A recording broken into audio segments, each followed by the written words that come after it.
Well, everybody.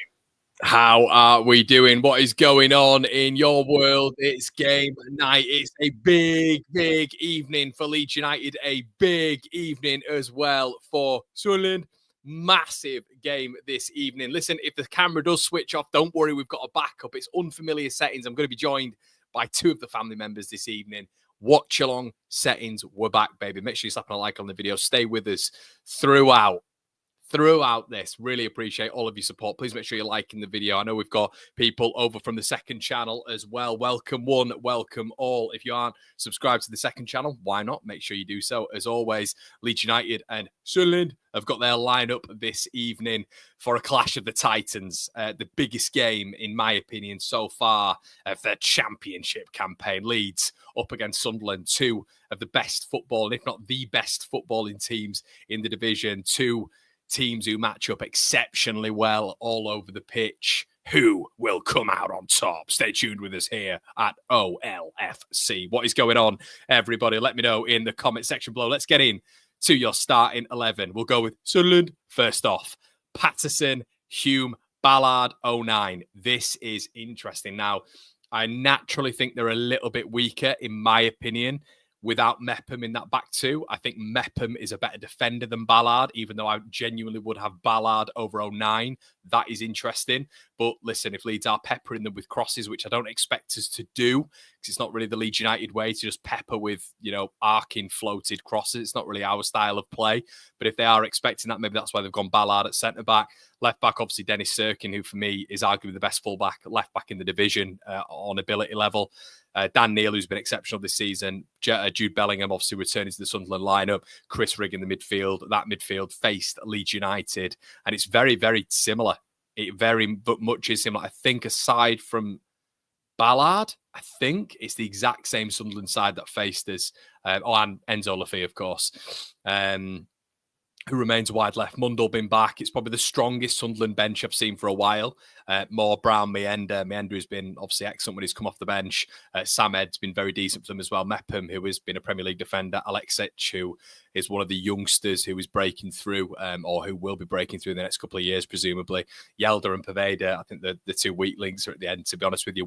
The interesting part of Sunderland's team here is Enzo Lafay wide left. He's still out wide left, which will be interesting. Bogle up against him. We go to Leeds United. Elan Melier, Jayden Bogle, Junior Firpo, Joe Rodon, Ethan Ampadu. Big selection. Very, very interesting there when it comes to Daniel Farke not putting Pascal Struijk at the back. Maybe, I don't know. I think that just it gives Isidore, and look, there's evidence why you don't change a winning side, of course. I'm just a little bit erring on the caution of when it comes to Ampadu. Struijk's a better defender. He just is. All ends up. And I get you don't change a winning team, but Ethan Ampadu, if I'm Wilson, Isidore, I'm just leaning on him every single time. I mentioned this previously, but Ellis Sims, for some bizarre reason, decided to go in a 1v1 battle with Joe Rodon and just lost every single time. Rodon was excellent that night, and he has got a lot better in Leeds United shirt. If I'm the opposition, I'm leaning on the smaller centre-back. But then again, up top, we do have Joel Peru up against the likes of Luke 09, who you'd expect him to lean on, but he isn't the physical presence that Isidore is. In the midfield, we've gone with Tanaka and Greve. Maybe Daniel Farke is just leaning on having Ampadu, Tanaka and Greve in the team, and the front four picks itself at this moment in time. Leads with a strong bench again. Darlow, Byram, Schmidt, Strout, Rothwell, Gilavoggi, Ramazani, Nonto, and Joseph. So, yeah, get your comments in the section below, everybody. Really interested to hear what you guys have had to say. Come on, Sunderland, says Callum. Mundell on the bench is Archie Kitchen. Kyle's in the building saying, all Leeds, aren't we? Come on, Connor, pump it up. Let's do this. Zoe says, let's go. Sunderland to win. Hopefully they need it. We need a walk-on tune. I do indeed, mate. You're right. My heart says Sunderland win. My head says Leeds win. Got a few Sunderland fans over here, presumably. Did I? Yeah, maybe I did, mate. Sorry, Job. Let's have it. How are the lads? Sunderland fan here. We need Mayenda. Start with Isidore. Stephen says they will have to come and win. The counter will work in our favour. Good morning from the land down under. I think it's going to be a tough game. 3-2 to Leeds. Slam Dunk says, if we go up, is there anyone in Sunderland we will be interested in? Ant says, nerves for this one. Let's go, Leeds. Greg says, evening, Connor. Well excited for this. Let's go. Kelly's in the building. Hi, Kelly. I don't think we'll win tonight, says Moss. Or Mass, it might be. Match on together, says Luke. Let's go. Yeah, it's going to be a tough one tonight. It is going to be a tough one. But look, we are. I think we are quite a humble fan base. I think we're confident in our side, which I think is the right way of being. But I think we've got to respect the opposition tonight. But at the same stance, I think statistics-wise, and I think performance recently, Leeds have been on a different level to Sunderland, and Sunderland have been conceding goals. So obviously, you take out that Luton game, you look at the games previously, they have conceded. I think it's 2 goals in 2 consecutive games, and albeit they're looking strong tonight with the likes of Mundle back, Brown back in contention, which will give them a big boost. We're fully expecting a very good Sunderland side here, but you do wonder if Leeds are going to be just a little bit too much for them. We'll have to wait and see. Can Leeds keep up that performance level for this game? We'll have to wait and see on that one as well. So we go for the lineup. We're also going to go look at the key players tonight. I think this is pretty unequivocally obvious in terms of the problems for each side. The tempo dictators, the class, the 2 best players probably technically in the division. Tanaka for Leeds United, who I'm not really that interested in how good Sunderland's midfield is. I think Tanaka is still better in terms of just dictating that play. Obviously, Joe Bellingham brings his own attributes in terms of box-to-box athleticism, physicality, goals when he's really in the mood. But I think overall, Tanaka is that person who can take a Joe Bellingham out of the game, just in terms of Joe having to be forced to press on Tanaka, which I think he'll have to do at points this evening to try and stop the Japanese international. You do wonder how he's going to be able to do that. But listen, Leeds going with an interesting midfield of Gruev and Tanaka. I wouldn't have gone with that personally. However, I would have liked Ampadu in there, a little bit more physicality with Tanaka up in that midfield against Bellingham and Chris Rigg, and obviously Dan Neil in there. But Aronson's going to have to retreat back a little bit and help out that midfield too. Okay, so Enzo Lafay. This is interesting, actually. He pretty much retired Luke Ayling, which then Sheffield United did as well the week after. And RIP Luke for his retirement in football there. Enzo Lafay just taught him an absolute lesson when Sunderland went away and scored 3 at the Riverside. I've been impressed with him. I think he's been growing into it. I think he's really showing now his level. He's got a lovely inverted goal from the wing at the weekend. Lovely finish, top level finish. And he's getting a bit of an interesting influence right now. Now there'll be criticisms from some members of the fan base if Romain Mundle is on the bench, he's fit, he's ready to play. That's always where I come from. It's very much like, if you're fit, you're on the bench. Okay? If you're on the bench, you're fit enough to play. That's how I've always said. Like when I look at Pascal Stroughton on the bench, he's fit enough to play because he's on the bench. But maybe just for this one, he wants to ease Romain Mundle back into it a little bit slower. But that temptation of having Mundle wide left and that temptation, obviously, of having Enzo Lafay in that central space would have been very, very interesting and a bit exciting, I should say, for Sunderland, but that's not come to fruition in this one. Let's get into a few more stats. Keep getting your comments in the section below. I'll see you all, guys, down there. The last results between the teams have been interesting. Leeds actually not winning a game in the last 4. We go all the way back to January 2018, a draw at Ellen Road, and then a 2023 win at the Stadium of Light. Obviously, I think it was Dodds, wasn't it? It was the manager, Michael Dodds. And then, obviously, them coming back to Ellen Road in that week where we had to win. We didn't beat Blackburn. We didn't beat Sunderland in that week, of which I think that's probably where the top 2 fell out of our grasp. And then obviously earlier on in the season, I thought Leeds were unlucky not to get that win at the Stadium of Light after dominating for 3/4 of the game there. But Sunderland hung in and Elan Melee gave them that little chance, didn't he? That little chance, that little snippet. So yeah, last results, big chances missed. So it's getting it. So I do these every week. If you've not seen one of my watch-alongs, this is what we do. We go on the big chances missed. We have a little bit of a talk about the stats just before the game. Sunderland very close to Leeds here. Leeds are normally out in front by a calendar mile. They are out in front, and Sunderland a little bit closer here. As I've said on the metrics, let's be brutally honest here, let's be transparent and fair. Sunderland are in the top 3, 4 of every single metric, and they should be. Of course they should be.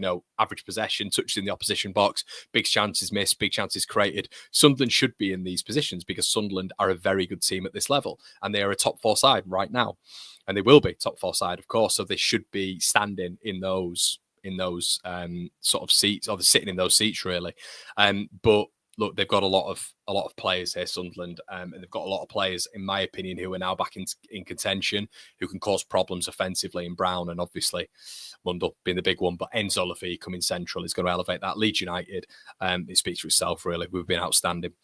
Two teams not far apart whatsoever. Obviously, we've included an FA Cup loss in there for Leeds United, but we've not conceded a goal in 7, and we've won 7 on the bounce. Have we won 7 on the bounce? Not conceded.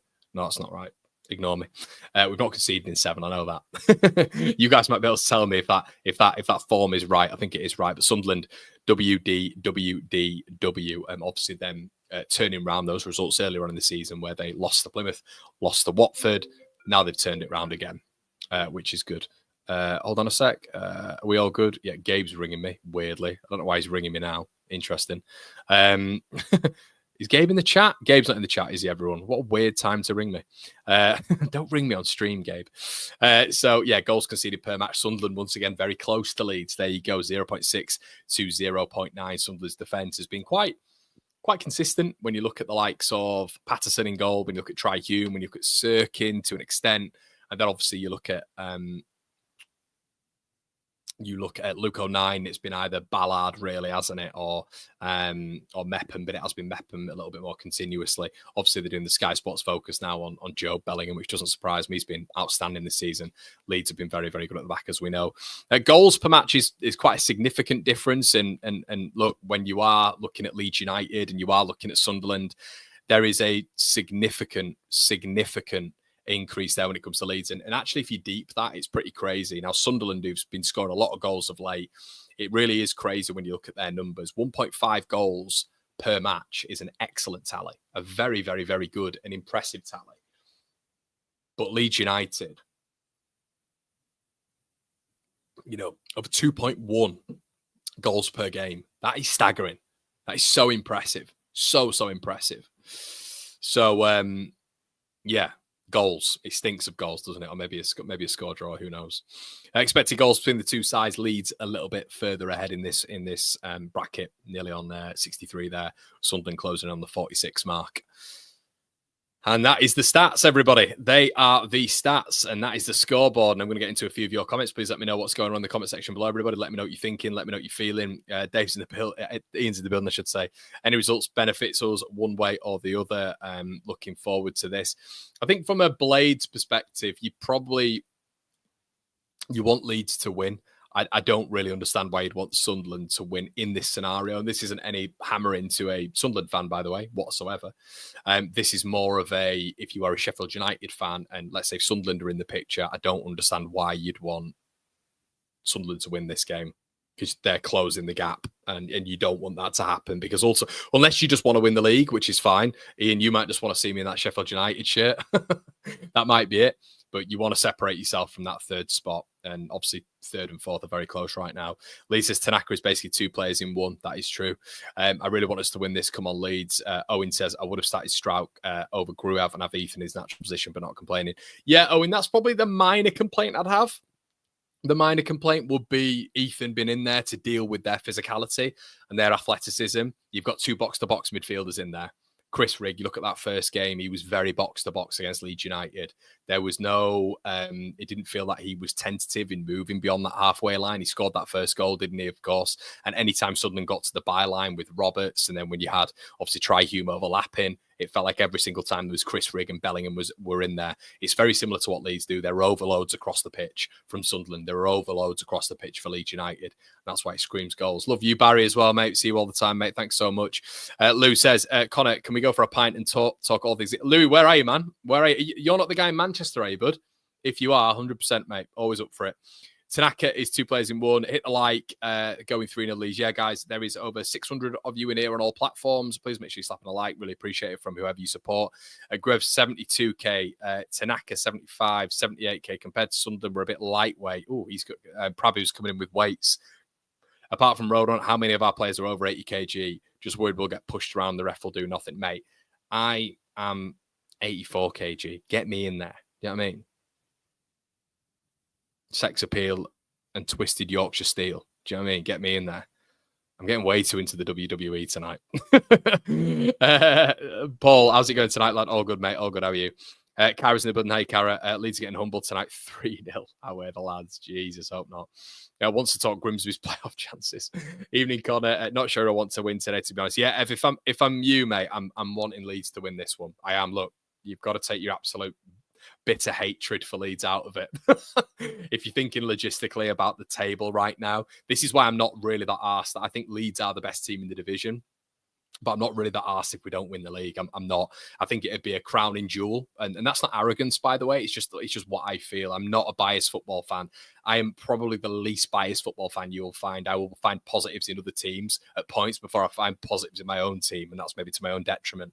But it is just loving the game, and I am just not a Leeds fan. I'm a football fan. But what I will say is I'm overall I'm very much like, let's just go and get this win. Let's just go and get this win. Let's move out away from Sunderland and Burnley. That's what I want now. Chris says the only thing that's worrying me is the ref. To be honest, we all know how a lot of refs view Leeds. Yeah, hopefully not, mate. Hopefully he doesn't make himself centre stage. Solomon Iris and James Bogle are all 60 kg. Really need a ref steal tonight. Daz in the building. Hey, mate. Hello, mate. Thanks for everything today, pal. Anytime, my friend. Anytime. No problem, man. Still confident, folks. Yeah, I am. Obviously, the game gets closer. You get a bit more nervy. And I know that's the thing. Maybe I'm a little bit more. I don't know. Maybe I'm a little bit more naive. Is naive the word? Am I naive when it comes to Sunderland? Should I be expecting Leeds to win this game? Probably. I'm just a little bit more nervy, potentially. Would 4 points out of the next two be decent? Yeah, 100%. Connor, you need to reply more online more, not just verbally. Mate, I have certain hours in the day and I have 2 channels to run. I try my hardest. Clickerbait says, Blades fan here, a draw perfect. Otherwise, the Leeds win. Whatever the result, we've done our part. Yeah, mate, you're beating a team bottom of the table. Well done. Just joking. Or am I? 2-2. Are you in a Premier Inn? I don't know if that's a compliment to my mother's decoration. Premier Inn also is purple. This definitely isn't purple decor, mate. No, I'm not in a Premier Inn. Acknowledge you, Connor. I'll acknowledge you, Dino. Good man. Rajiv's in the building. Hi, Rajiv. Evening, Connor. Same lineup. Trust to keep us up the momentum. Enzo Lafie.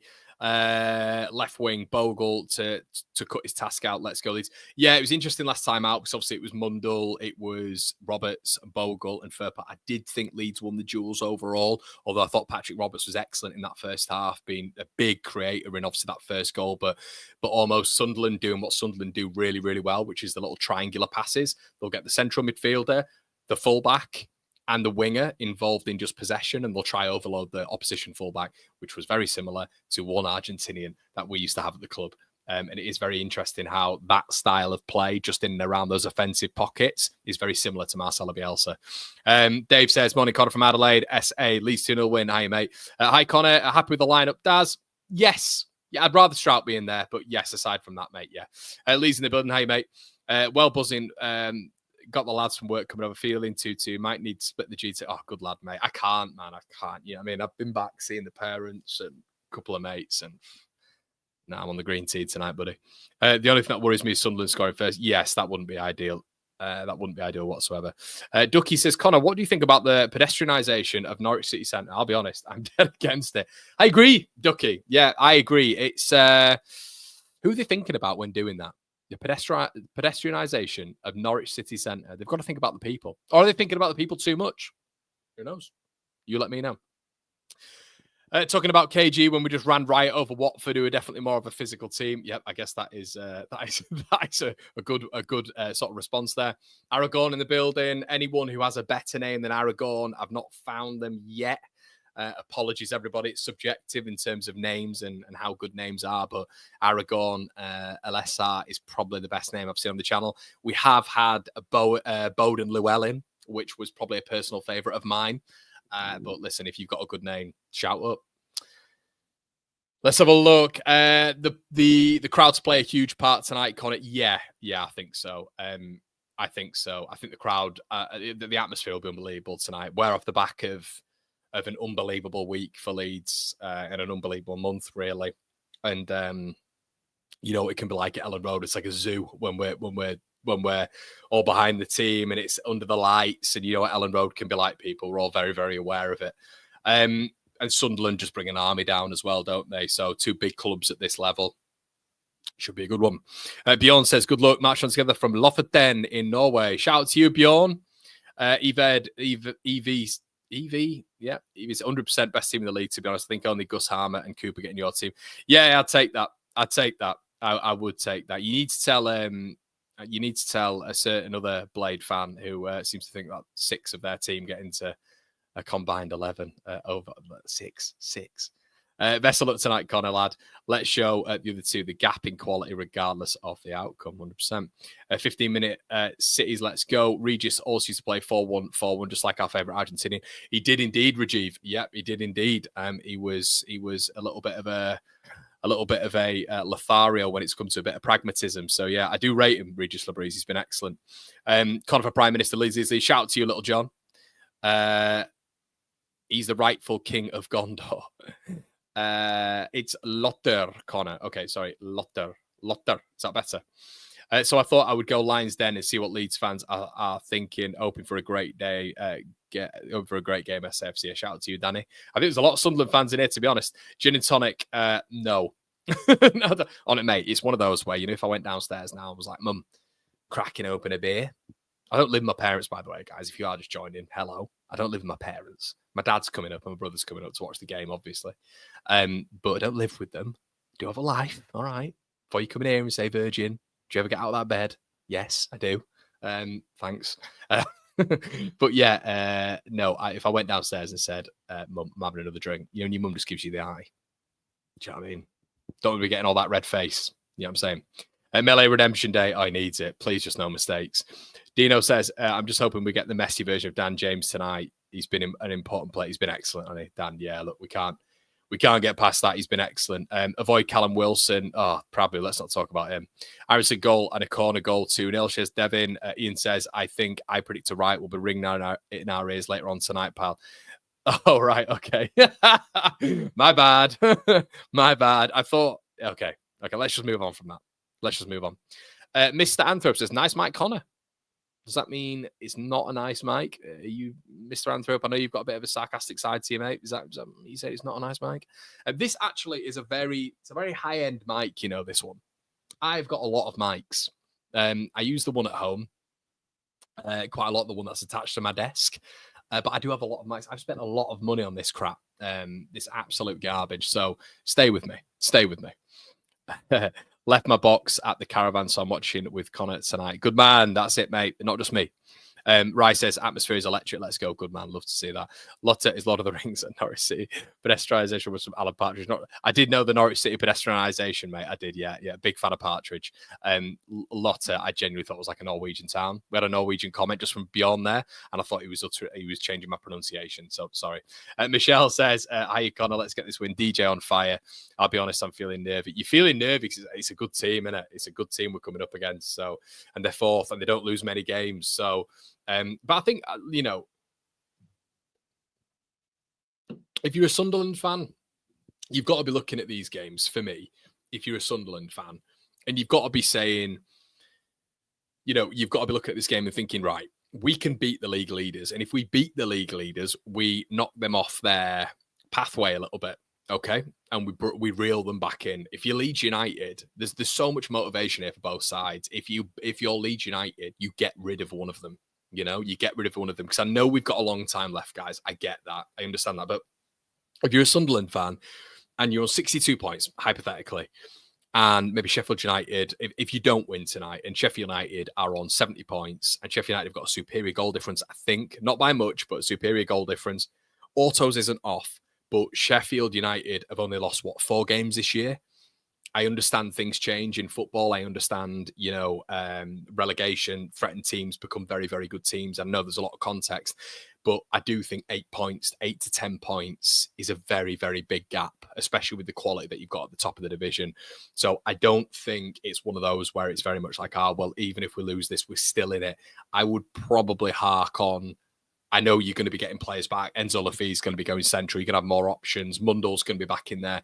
I just think you are relying on an almighty blow up by the top two, which, look, has happened before. But yeah, I don't think Sunderland can lose this game if they're working on that top two. I think they've got to get something from this. That's my thoughts anyway. This will be tougher than Sheffield United. Carl, that's where I'm at. And that might not be popular. That might not be popular to a lot of people. I still think this lot are a better team. Sheffield United are a bit of a machine at this moment in time, and they're just getting it over the line every single game without being that impressive, taking out Borough. And I think a lot of rational Sheffield United fans would say the same. I think Borough's probably their standout performance in the last 8 weeks, with a good team, a good championship team. So, I think this lot tonight are a little bit... I think they've maybe got more individual quality, or at least as much, and maybe a little bit more of an aggressive style of play. That's what I'll say. They almost match Sheffield United up in terms of quality, but I think they've got a more aggressive style of play, which is what worries me a little bit about Sunderland. So yeah, I always just give them the edge. And I will say, when I watch Sunderland against Sheffield United over the 2 legs, for me, Sunderland were the better team. Sunderland were the better team. And the context applied to those games was Sheffield United had injuries, but I think Sunderland had about 9 injuries in those games. So I think there is context to be applied there. So I agree with you. I think this will be a tough... And look, you look at the 2 games that we played earlier on against both teams. Leeds battered Sheffield United. And we went up to Sunderland, and Sunderland were a much better opposition against us. So yeah, I would agree with that. Could be proven completely wrong tonight. We could blitz Sunderland, and we could get battered by Sheffield United. That's how football works. But if you to ask me my opinion right now, I would say tonight is probably the tougher game, for me anyway. Let's have a look. Did you see the song from Leanne Rimes and Vanilla Ice chanting Leeds about DJ? Look it up. Brilliant. I haven't seen that. Michelle, sorry. Sunderland's defence is going to be what hurts them. Yeah, that's probably the only thing that I look at if I'm a Sunderland fan and think, ugh.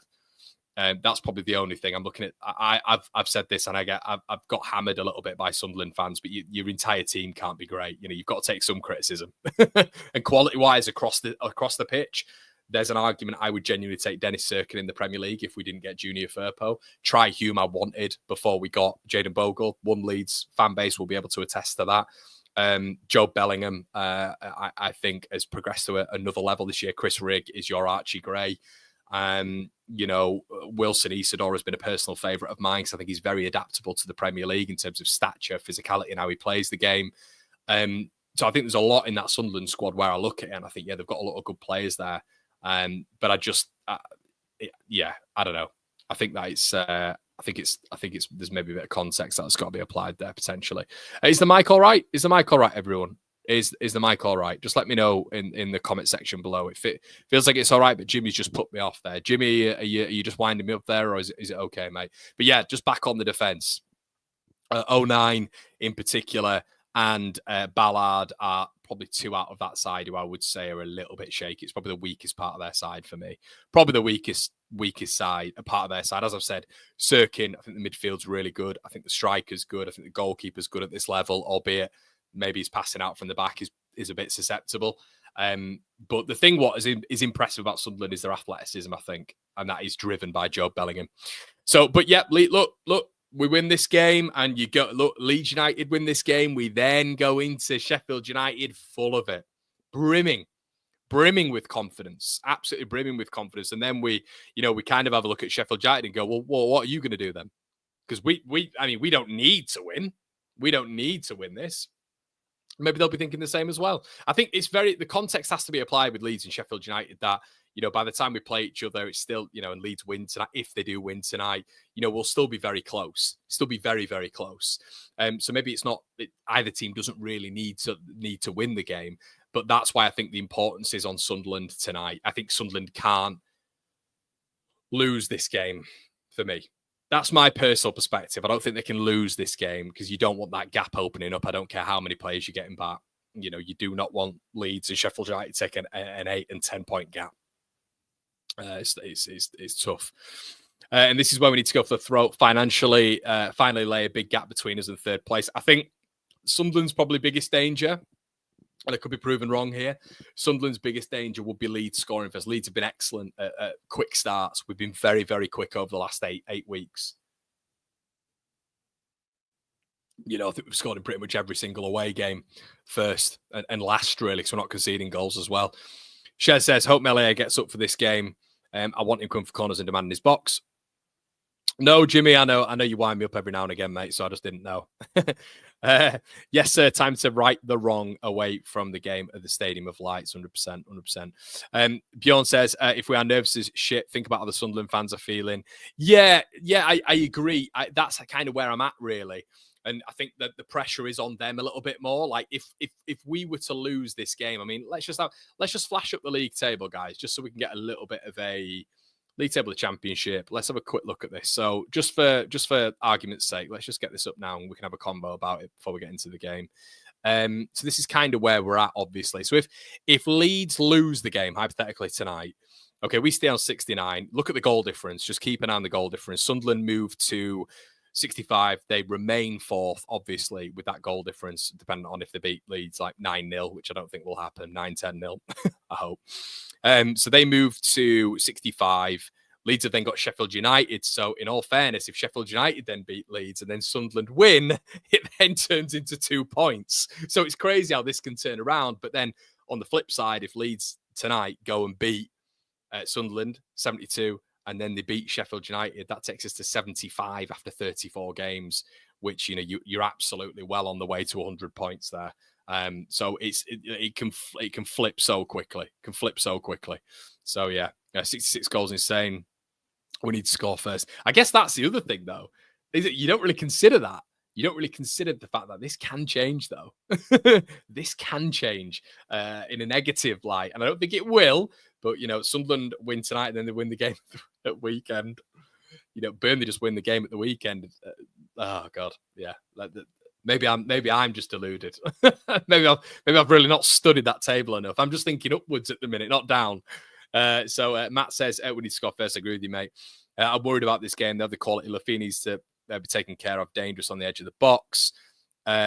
1 point if you lost both. God, I know, mate. I know. Let's not try. I'm trying not to do all the mental gymnastics. The thing is, I will say, even if it gets close, I still think Leeds will get top two. I think that's the thing. You've just got to be ultimately confident in, even if it does get close, you know, even if the game does get close, even if it all gets a bit too close for comfort, can Leeds extend that? Can we, is there never going to be a bump again with, you know, some, like, what is the level of Leeds to just completely drop off? Are we going to drop off after these 2 games, or would these 2 games likely galvanise Leeds if we were to lose them to a 10-game winning run? That's probably what would happen with what goes on at this moment in time. So Nat says, evening, Connor, mate. Hope you well. You too, Nat. You too. Grev will snuff out Bellingham tonight. It's a big task for him. I won't, mate. I won't. Don't worry. Yeah, Connor, no excuses. NFFC says Leeds will be brilliant in the Prem without Fark, though. NFFC, very jealous of you tonight, my friend, and in general. Even if Leeds lose these 2, Leeds games get a lot easier. Yeah, I'd say that's what I'd say. I'd say you look at post-Sheffield United, and Leeds have got a lot of decent games. That's what I mean with how good we are at this level.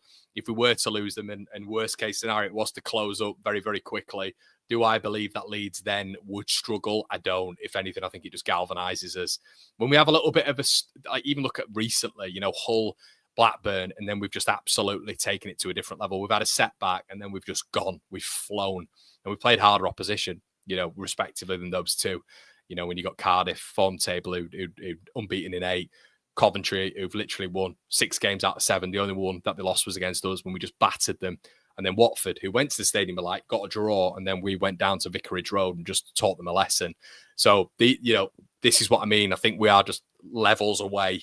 And I think there's reaction in Leeds now. That's what I mean. If we were to lose tonight, it wouldn't surprise me if we were to lose tonight, worst case scenario, and then we go and give Sheffield United an absolute licking on Monday the 24th.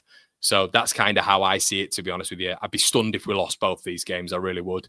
But I don't think that would then be us completely falling off a cliff. Be interesting with Sunderland, though, how they'd go as well. You know, obviously, if they were to lose this game that's down 62, we'd move to 72, 10 points ahead. Sheffield still be on 70 points. So that'd obviously be an 8 and a 10-point difference. Would Sunderland then maybe falter a little bit more? because they'd have to be perfect then. And that's the pressure I think that's on Sunderland. Sunderland, for me, have to be perfect now if they lose tonight. That's what I think has to happen. Melee ceiling is high, but his floor is too low. It's not complicated, really. How many top-level keepers make the mistakes he does? No, mate, you're right. You're right. I don't care how well he's doing right now. I don't care. Like, that would be my first investment. My first investment would be getting that goalkeeper out and getting a new one. It was absolutely unforgivable what he did.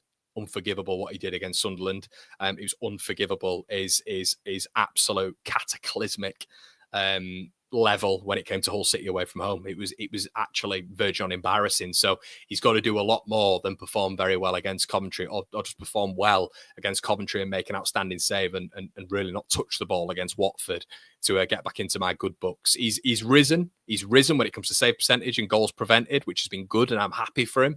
But for me, Leeds just up that stock, sell him. And we know how much fees agents can get. He's played over, 150 games for us now. Get a fee for him in the summer, all day and twice on a Sunday. Do you think Varka might be going for a draw tonight? Potentially, mate. I think we'd have probably seen Joe Rodon start, though. Sam Byram start if we'd have been going for the draw. Is it true that Blade supporting ref has been replaced? I heard something about that. I don't think it's to do with that, though. I'm not sure. Marsh says, as much as it would be great to win the championship, we just need to look at the difference in points to third place. A win tonight and a win next Monday will put us 10 points clear of Burnley. Yeah, it would. It would. Presumably not. They're not playing in between, are they? Are they playing in between? Yeah, but Lee just said as well, can't see them sitting back. Elliot said, evening, mate, this and next Monday season defining. It is, you know, and that's what I mean. And if you get to 75 points after 34 games, wow, you're on to Reading levels, guys. You're on to Reading levels. You literally are. You've then still got. So this is, by the way, this is completely wishful thinking. I'm not saying this game's won, by the way. I'm just saying that if this were to happen, and we were to beat Sunderland and Sheffield United, which I think this Leeds squad has the ability to do. If we're able to do that, you see Leeds on 75 points after 34 games, and you then still have 12 games left. 12 threes are 36. You know, you've got 36 points to still play for when you're on 75 points. Now, you're not going to win all those games, but on our recent form, where we've lost one game in 18, you'd say, you know, it might not be far off. Callum says, reckon Sunderland will barely get a sniff tonight, like any team that comes to on road. Confident, mate. Hi, Connor. I'm new. Massive LUFC fan. Thanks, Dan. Good to see you, mate. Good to see all you new people in the building as well. I know there'll be a lot of Blades, a lot of Blades, a lot of Black Cats, and a lot of new Leeds fans. It's always nice to see some new Leeds fans on here as well. Please make sure you're sharing to your friends, everybody. Liking the video, that'd be great as well. We've now got 900 people watching on all platforms.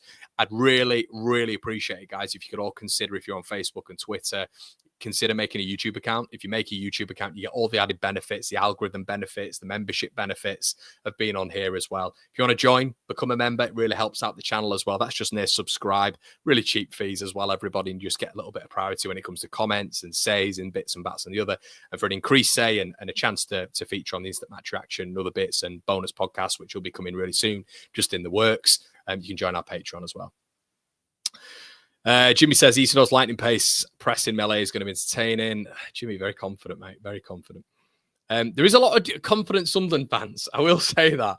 And it's good to be confident. It is good to be confident. It is. There is a lot of you, though. There's a lot of you. Yeah. It'll be interesting. Be interesting to see this. So, yeah. I'm trying not to get too ahead of myself. Trying not to get too ahead of myself. But, yeah. I think Leeds will win tonight, but I don't think it'll be easy. Brandon says, evening, mate, a bit worried about tonight. You know, could be tough if they sit back and counter. They will. Yeah, I think we're going to dominate the ball. I'd rather they have the ball, to be honest. I know it would make fans nervy, but give Sunderland the ball. We're so good on the counter-attack. But yeah, if they're smart, they'll just come to sit in and utilise their counter-attack as well, because it's that box-to-box midfield approach we spoke about in the preview. He emphasises that. He emphasises 1v1 battles out wide, the build-up out wide. It is kind of quite similar to Bielsa, isn't it? But the counter-attack is sort of evidenced by the fact that Sunderland they've just shown on Sky Sports there. The average is something like 12% less possession per game. So, yeah. As a non-Leeds fan, Arsenal fan, is this your current strongest 11? Shout out to you, Carl. Thanks for joining. Some big names on the bench. I don't know what you're asking there, mate. I don't know what you're asking. I guess, you know, I've some Leeds fans maybe get it wrong when it, you know, okay, here's a good way of putting it. So form and technical level are two different things. So, for example, if you're to say to me, who is the better footballer, Dan James or Largi Ramazani? I would say Dan James has drastically improved this season, but Largi Ramazani is a better football player. Unfortunately, without being condescending, patronising, and downright rude, some fans don't take that into context. So when you're saying Dan James is a worse footballer than Largi Ramazani, they'll turn around and say to you, well, what about this? They'll look at Dan James, look at how many goals he scored. So football's not that linear for me. You know, you look at Largi Ramazani and Willie Gnonto, they could still perform at Premier League level for me. Football's not that linear, you know? So you've seen Patrick Bamford go from 15 goals in the Championship to 17 goals in the Premier League. You know, you've seen Jorginho Rutter go from in the Championship to 6 goals, and he's on 5 goals already for Brighton. So football isn't that linear to just say, oh, well, they're not working the Championship right now, so they're not in form right now, so they won't work in the Premier League. It doesn't work like that. So if you're to ask me if we have better footballers on the bench and are they better players right now, there is a conversation there. You know, is Willie Gnonto a better footballer than Dan James? Is Largi Ramazani a better footballer than Manor Solomon? I think that's a bit more of a closer discussion. But it's a strong bench, mate. It's very close. Very, very close, which is a positive thing for us. Do you have a Twitch channel too? Mate, I don't. I'm nearly 32. I don't have time for that. But listen, if you want to start up a Twitch channel for me and I just come there and play. But I am class on FIFA, by the way. I'll just say that. I'm unreal on FIFA. I don't think any of you beat me. None of you beat me. I'm the champion at FIFA across any level, mate. I'm so good at FIFA. So I used to be on the old ones anyway. Do you know what I mean? Old ones. No one could beat me, mate. Top of the championships, winning prize tourneys. Do you know what I mean? Nobody could beat me online.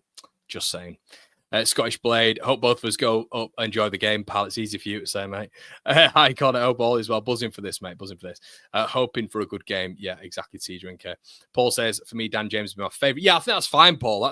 That's fine with what you're saying, mate. You know, is he a better footballer than Ramazani? People hammer me for saying this. It's like, how dare you? But it's like, no, I'm just who's the better footballer? Better footballer for me, it's Ramazani. But form right now, Dan James all day. Con, have you seen that video? Yeah, I have, mate. I have. No comment. No comment. Willie Gnonto has a bad attitude. He's not that good either. Okay, how do you know that? I'm not getting into his Willie Gnonto stuff, but let's not just make things up. Why isn't Pascal starting no more? Ethan should be in midfield. Yeah, I agree, Brandon. I agree. I think that would be Leeds at a stronger state. I think starting Pascal is always Leeds at its strongest, to be honest with you. So yeah, 100%. 100%. But yeah, what are all of your guys' thoughts as well on Bamford on the trampoline?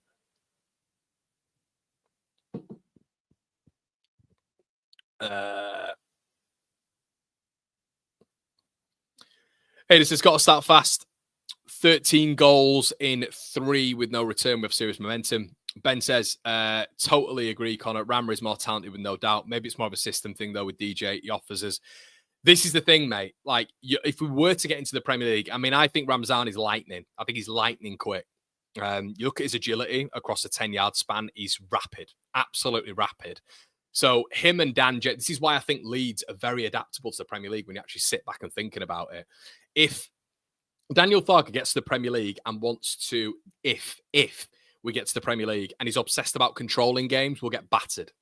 We'll get battered. Week in, week out, Leeds United will go up there. And I think the same for Sunderland. If they go up and we try control games, we'll get mullered. Mullered. Now, if we relinquish control and focus a lot more on a 30 to lower 40% bracket, and we let the opposition, or even less in the Premier League, we'll let the opposition have the ball, and you've got Ramazani and Gnonto on a quick transitional counter-attack. What do you do? Seriously, what do you do? Especially with how complete now Dan James has become. I know the level steps up. I think Ramazani can definitely make that step up. To get out of pressure, you've hopefully kept all the Tanaka, brought a couple of good midfielders in there who can deliver that ball over the top as well. You just play that ball, get you out of pressure. I mean, Dan James did it for Man United, didn't he? And that was Ole Gunnar Solskjaer's entire philosophy, counter-attacking football. That's why he loved Dan James. So if you've got a more complete, well-rounded Dan James, if you're under pressure, you just whack that ball over the top. Keep it simple. But if Daniel Farke is obsessed with control in the Premier League, if we get there, he'll be one of the first managers sacked for me. I think that's what will happen, because I think Leeds could really, really play to a counter-attacking style in the Premier League with how we set up. Just a little bit of a side note there. I took Pompey from League One to top 6. I'd be interested to play you, Connor. I'm good on Football Manager as well. Probably better on Football Manager. I'm sure you can tell that. Hope to win tonight and Monday. Get the feeling that beating Sheffield could start them on a losing spiral.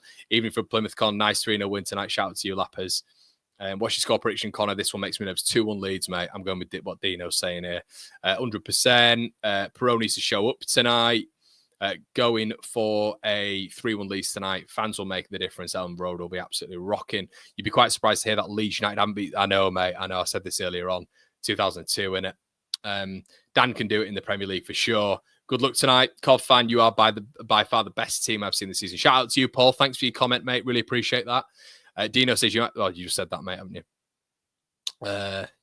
Hit the like button. Yeah, guys, please make sure you do so. Really ranks on the algorithm. 900 in here on all platforms. Thank you so much. I think Con is quietly confident. I'm not saying anything, mate. Not saying anything. 3-1 Leeds. Connor, thoughts on these Monday night kickoffs? Oh, mate, it's grim, innit? It's grim. We've got another one coming up as well. We've got another one coming up. I think in our next 10, we've got one 3 p.m. kickoff. I think it's Preston. And we'll still have more moved around. Sunderland will be the same. Yeah, Sunderland will be the same. They just move around the biggest clubs, and they do it with us all the time. So it's a nightmare for travelling fans. Sheffield United on the 24th. They'll probably change that round maybe tomorrow to Friday night. Probably be a week after on Friday night. 1-1 is my guess. Who is the best winger currently in the team? Oh, I'd probably say Solomon, mate. Probably say Solomon. Dara says Sky Sports highlighting Sunderland's counter-attacking ability, won 19 games with less than 50% possession. And that's why, Dara, you go to the Premier League, and this is exactly what I'm saying. I think it works for Sunderland as well with the pace on the transition. I think when you're a counter-attacking team, and you go up to the Premier League, it works. And if you've shown it in the Championship and you've actually got players who can adapt to that next level, it's the way you go. You don't try go there and control games. If you're a Championship newly promoted side, it's just stupid for me. Evening, Connor. Hope you're. Hi, Domston. 4-1, you've heard it here. So relieved, says Rajiv, that I can listen to your watch along rather than the dross I get on the streaming Sky feed in India. Yeah, Rajiv, thank you so much, man. Thank you. So we're going to have to get you on the channel soon, buddy. I see you all the time. Thank you for supporting the channel as well, everybody. Oh, I'm seeing Ridsdale here. 1973. I was about to say Sunderland's Cup final, and it literally was. Leeds, man. Bottling another final. 1973. God, that could have been won, couldn't it? I mean, and look at the difference in the teams as well. You live the dream. Look at that egghead. Sunderland fans won't even get it with him, will they? That guy, that absolute mole, is the reason, or one of the reasons it all went downhill. God. Quite similar, actually. Leeds' downfall was way worse. I mean, how long did Sunderland spend down there? Was it 3 years? We spent 3 years down there, didn't we? Shalotch in the bedroom. Connor, what's with the changing room? I'm back home, mate. I'm back home. Still doing the watch along. Don't you worry. Massive win. Let's get this win, Connor. I'm chuffed I can watch the game with it being statutory holiday here in Vancouver. Michelle, goodness me, I'd love to be in Vancouver right now. It's been miserable over here recently. It just gets you down, doesn't it, the UK weather? So, yeah, I'd love to be anywhere else right now, to be honest with you. Although we are about to book Florence for 3 nights, which would be quite nice. So hopefully that'll be a little bit better. Looks like Sunderland have packed out that away end. We beat Sunderland tonight. That's them gone as a threat. Yeah, it's going to be a lot for them to get back in it. It's going to be a lot for them to get back. Massive game this, though. 7 points, splits them. Sunderland win. It's down to 4. Leeds win. It's up to 10. Up to 10. Yeah, Connor, big game tonight. Are you, Cloud? How's it going, mate? Weather's crap here too, to be fair. Fair enough. Brandon says, worst downfall in English football, in my opinion, and down to shit ownership. It is indeed, my friend. It is indeed. Too much pressure on a very young side. Is that Sunderland or Leeds? Right, guys, please make sure you are what we do on this channel as well. If you've not been on here before, we set the timers to a very similar stance. So what I'll do is I'll put the timers up, and this is what you'll see. You'll see one of these. Bosh, it's not on 41 minutes. What I'll do is simply select it, and I'll go for a nice little refresh like that when Leeds and Sunderland kick off. So stay with me, and we will do it together. But if you want to get your timers in line with mine, that's what you need to do. Mayazka says 8-1 Sunderland. Fair enough. Ambitious. Cal says a huge win tonight. 7 points clear of Burnley. It'd be massive, mate. It would be massive. I think they've got Sheffield Wednesday at home next. The only annoying thing about that is the little gnome in the midfield isn't there. So that would have been nice if he was there, as in Barry Bannon. Hi, Max. Lisa's temp going up to 16 this week. Bye-bye winter. Oh, let's get into spring, mate. Let's get into spring, eh? That's it, John. John knows the score. Do Sunderland fans in the chat? Do you guys see Leeds as like a rival? I know, like geographically, it's technically a rivalry, for both. But I've never seen Sunderland as a rival, ever, really. All right, sit wherever you want. Joined here by my dad. If you've not seen him before, looks like you're about to win a header. How are you feeling, Connor? Feeling confident? Yeah, he's kept Ampadu. He's kept Ampadu at the back. So Strout's on the bench. Right. So yeah, they've started unchanged as well. Enzo Laffy still on the bench. Still wide left, which means obviously he's not going to be central. So yeah, big game. What are your thoughts? I'm really confident, Connor. I think the vein of form that we're in at the moment suggests that there's no reason why we shouldn't be winning this game. I certainly don't see us dropping points here. We've got 3 big games coming up. This is the first one. We've had 3 really big games prior to this, and we've come through it with flying colours. So, I expect our home form to come into play here tonight. We're not good. I don't think we'll dominate it. I think it'll end up being something like 60-40 possessions, something like that, but certainly expect us to win it. I'm going to go with the clean sheet, 2-0 for us. Yeah, I've said 2-1. Yeah, it's a start. Once again, it feels like it's always a start of like little pockets of games, doesn't it? It's like we just had the Watford, Coventry saga, which we're all a little bit worried about. And that was kind of a bit of a bracket, wasn't it, with Cov, with Watford, with Sunderland and Sheffield United. That'll be over. Tonight's a little bit more of a focus on Sunderland, Sheffield United. Then it's West Brom in it. So, and then QPR away on the horizon as well. Yeah. No, I really expect us to be, coming through this. I think it's going to be a cracking night, to be honest, at Ellen Road. I really do. We can't be complacent. They've got some good players in this team. That will cause us problems through the night. We've just got to remain concentrated, being on the ball, making sure that our friend Melier is right up to at the back. I'm sure he will be tonight. He's going to want to repay us, I think. And I really expect everything to go to plan tonight. I'm looking forward to the 3 points. Well then, very confident. Very confident indeed. Yeah, so obviously they're just huddling right now. You get hugged by that bear on stream. Oh, that's so nice. Yeah. Showing Leeds his forwards at the minute. Peru 14 goals. Dan James 10, which is crazy to think he's not far behind you. He gets a couple tonight. Yeah. He's knocking on. Brilliant for his Connor, hasn't he? Yes. James. Yeah. That forward line, Solomon as well. It's a pleasure. I mean, he's a big danger, isn't he? He's a door there. There's no doubt about that. Can't take a pen though. Yeah, can't take a pen. Yeah. Right, guys, get your timers sorted with mine. We have it on the money here, and as soon as I refresh, we get going. And it's Leeds versus Sunderland under the lights at Ellen Road, Monday nights. That pitch looks superb. Yeah, the pitch does look unbelievable. Joel Peru to set us off. Like a snooker table. There we go. Come on, Leeds.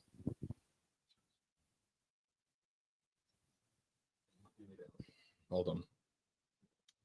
That's a bit that. Right, so Sunderland applying a bit of a press here already. Leeds trying to play out from the back. It's interesting to see how they're set up. Bogle on the ball now. Yeah, I think a lot of it as well, Connor. It's how we start, isn't it? You know, the first 5 minutes or so can set the tempo for the rest of the game. Yeah. Enzo Lafay's first touch on the ball. Tanaka close to him there. Sunderland win the ball back. Leeds have been pretty efficient, to be honest, when it's come to us not having the ball. So let's see if we can hold strong here as Sunderland win a throw just beyond halfway on the right. Yeah.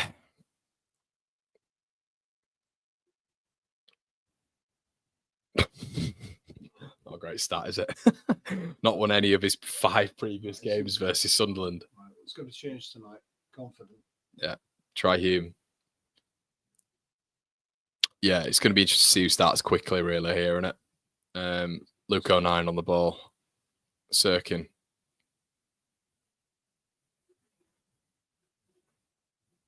To be fair, didn't expect Sunderland to have the ball like this.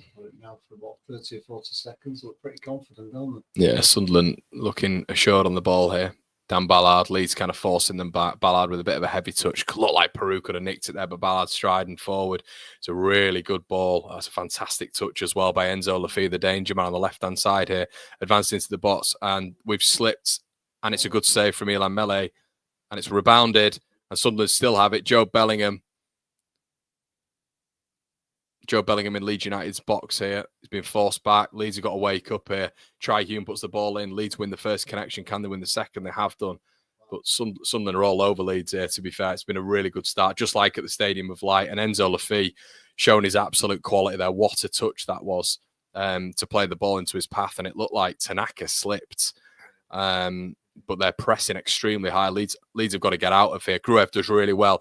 Leeds now in this transitional moment. We've got to find the right pass, and can we just fight back here? It's a poor, but it's an outrageously bad pass under hit from Gruev, which, you know, Enzo Lafay got quite well in terms of a nice little pass into that box. Gruev's got it completely wrong, and it's a transition again, and Roberts plays that ball through, and Mele claims it. To be fair, this has been a really good start from Sunderland, hasn't it? I mean, we just need to be a little bit keener on the ball here. It looks as though we've not really started with the kind of verve that we would expect. It's been the opposite way around. Yeah, the ball comes in here, and who was it who slips there? Was that Gruev? I mean, that was terrible. Yeah, he's completely gone. He's completely gone on his arse there, and Joe Bellingham should have scored. And to be fair, that wasn't a great save from Mele. He kept it out, but he palmed it into a danger area, didn't he? He was lucky there. Yeah, it's good rebound save, to be fair too. Yeah, but yeah, good start from Sunderland. By far the better team so far. It looks like Leeds can't keep hold of it here. Peru on the ball now, plays the ball forward, and it's behind the Leeds United players. Just all a little bit messy from Leeds at the minute, where Sunderland are just looking a little bit crisper. You have to come closer. Everywhere. But players falling everywhere at the moment. They must have overly watered this pitch. I mean, you could see that, couldn't you, with Gruev right at the start? There's easily been 3 or 4 players falling over quite easily. It must be heavy, that pitch.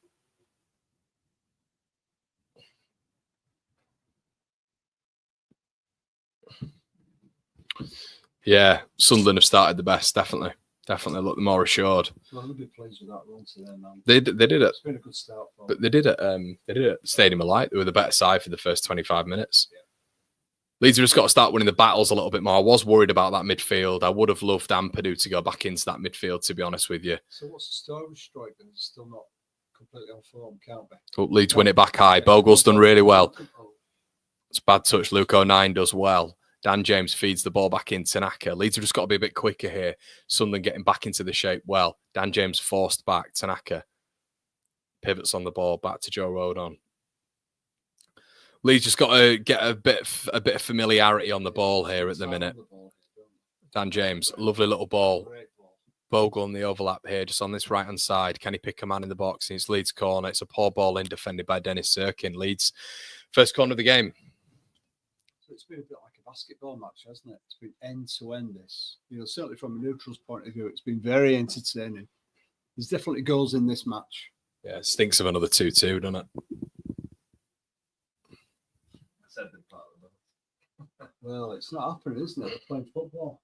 Yeah, it's nice. They are playing football. They've come out to play football. It's going to be a cracking match, as you can see it. Short corner, Solomon. Cuts. Gruev. Good ball from James. Solomon there on the right-hand side. Whips it in. Right ball. Keeps it in. Solomon. Right-hand side, he's going to have to go back. Don't overcomplicate it here. Has to go back. James, simple. Solomon, they're both on the same side here.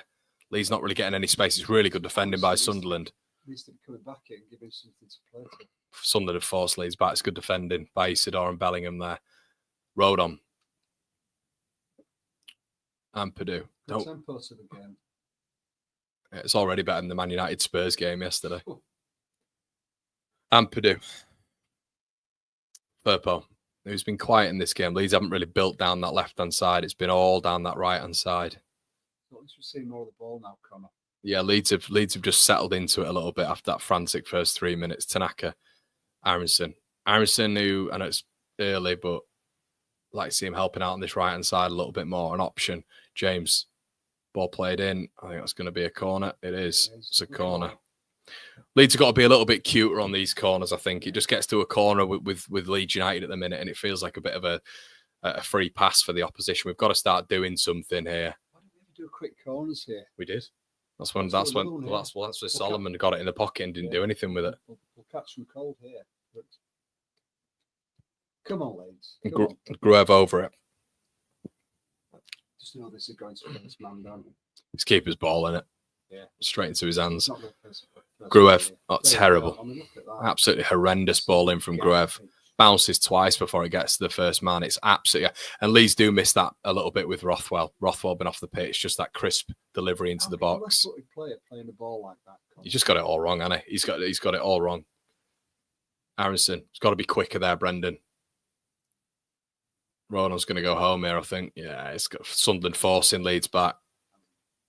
They had time there, Rodon.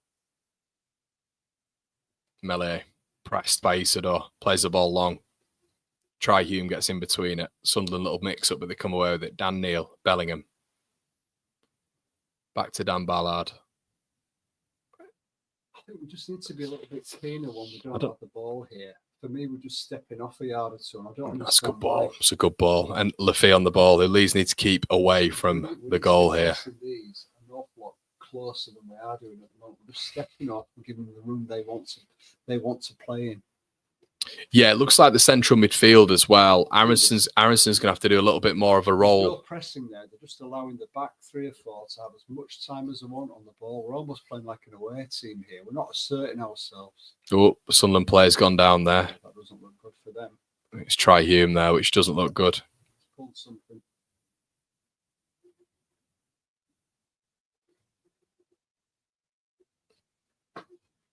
Don't you agree? It just seems like we're stepping off a little bit. I don't understand it.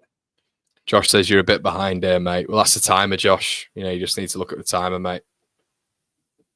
Yeah, it looks like there. Hume's he just kicked his fellow man there. Takes the zip out of the game a little bit. No, I don't get it. I don't get the game plan at the moment, Connor, because we're just allowing them too much time on the ball. I don't think that's the right thing to do. That they're comfortable, they've settled in well. You know, it's a great atmosphere down there tonight. We shouldn't be allowing them any time on the ball at all. We need to be closing them down an awful lot sooner. Yeah, just showing probably the best chance of the game here. Ballard was allowed to come out really and played a lovely ball. It's an excellent couple of touches there by Lafay and a third one as well, which was brilliant. Gruev slips on his arse, and Bellingham should have scored. They just tried to pass it into the back of the net, didn't it? It's kind of what we're speaking about as well in terms of just that box-to-box midfielder. They've got to be so tight on, the likes of Chris Rigg and Bellingham getting forward there. They've got to be so tight on that. They've got to be so wary of them just bombing on. It looks like, is he absolutely fine? It's really weird when that sort of stuff happens, isn't it? When you get players going off and it looks bad. No, and then he just needs a little magic sponge. It's weird, and it's almost like just get on with it, lad. Rodon, ball out wide. A little bit of space between Leeds' midfielders and defenders here as Tanaka receives it. I don't know where Gruev is. There's no real option through the middle here for Leeds. Sunderland are cutting off all the lanes really well. Brendan Aronson fills out that pocket, but then just goes back. Solomon front. Sunderland are getting in the shape really well here. They look very regimented, which is not like the Sunderland we've seen before. Really, they've struggled. Dan James cuts inside. It's a good ball. Jaden Bogle on the right Puts the ball in. It's a bit quicker there, Bogle. Yeah, Bogle looking a bit stodgy so far. He's just getting to grips with Enzo Lafay, who's going to go down there if we're not careful. And it's a Leeds corner. Should be a Leeds corner. Let's make this count. Leeds have got to be much better on corners. We've got to be a hell of a lot better. This is where we're getting, and this might be the advantage you get in a game like this. It might just be, Leeds getting that that little marginal gain from a ball going in off a defender's arse or something like that. It's got to be something like that. It feels like already you're seeing with the game, it's going to be tight, very, very tight, as predicted. Grev goes short. Solomon plays it to his wrong foot there. Solomon, who has to check back. Solomon plays it then to Grev's wrong foot. Check back again. Dan James. Sunderland got the shape quite nicely here. Leeds having to go back. It's not good from Leeds United. It's poor combinations on the edge of the box. And Leeds have had 3 corners and quite simply wasted all of them. Leeds are looking a bit nervy in the final third, it feels. I don't know what it is. The feet looking a little bit... I don't think Grev's really adding to it. No, Grev's not adding to it in the minute. Firpo on this overlap, plays the ball in, and it's an easy take. It's an easy take for Patterson. I've not been impressed with No, Grev's looked poor. Grev has looked really poor. His percentages haven't been good enough so far. Balls into the box have been weak. That slip for Bellingham as well. No, it should have been Ampadu. Had to be Ampadu. We said that before the game for me. Not to say it's done, of course, but, and he could improve, but no, Ampadu in centre mid. Oh. He's playing at the back, isn't he? Yeah. Patterson clears. It's come down with air on it. Snow on it, I should say. Obviously, it'll have air on it. Aronson leads. It's these second balls, isn't it? We need to be winning. He's not really doing it in the middle of the park. No, we're not. No, the middle. That's the point. I think it's the middle of the park. I think Sunderland look a little bit dominant in there in terms of off the ball as well. They're getting the shape back and they're looking dangerous on the ball. It kind of almost feels like a home game for them at the moment. Gruev, Ampadu. Leeds definitely not their assured self so far, and that's credit to Sunderland. Bogle, Rodon. Ampadu, Tanaka. Just no movement, really. And Leeds are trying to get... You can tell Sunderland are happy not having the ball. They're fine not having the ball. Their average possession is about 12% per game less than Leeds United's, and you can tell that. I think it's when you look at Gruev here, it's just his natural game is just to drop back a bit, isn't it? And they're marshalling that middle part of the pitch. We've got 3 or 4 players, it seems, to our 1. Oh, that was the wrong ball. Back very deep at times. Yeah. Gruev is he's offering nothing in terms of penetration at the minute. Solomon does well, jinks inside. Shot, no, unlucky. Went for it. Went for a shot on goal, and Lee's got to be careful here. Anytime Enzo I'm liking that press. closing down. Leeds have closed. Leeds have closed down Enzo Lafay quickly there. Bogle, Rodon does really well in the duel with Isidore there. Come on then, let's go forward there. We've won the ball off Isidore a little bit higher up. Tanaka. Ampadu. Leeds starting to come into it a little bit more now. Stats reflecting that, but Sunderland look comfortable. James. Going down. No, he's got crowded there. He's not using that left foot. Corner. So that's 4. It's another corner. Leeds have got to be much better on these corners. We've got to be much more assured. It's not difficult for Sunderland at the minute. It really isn't.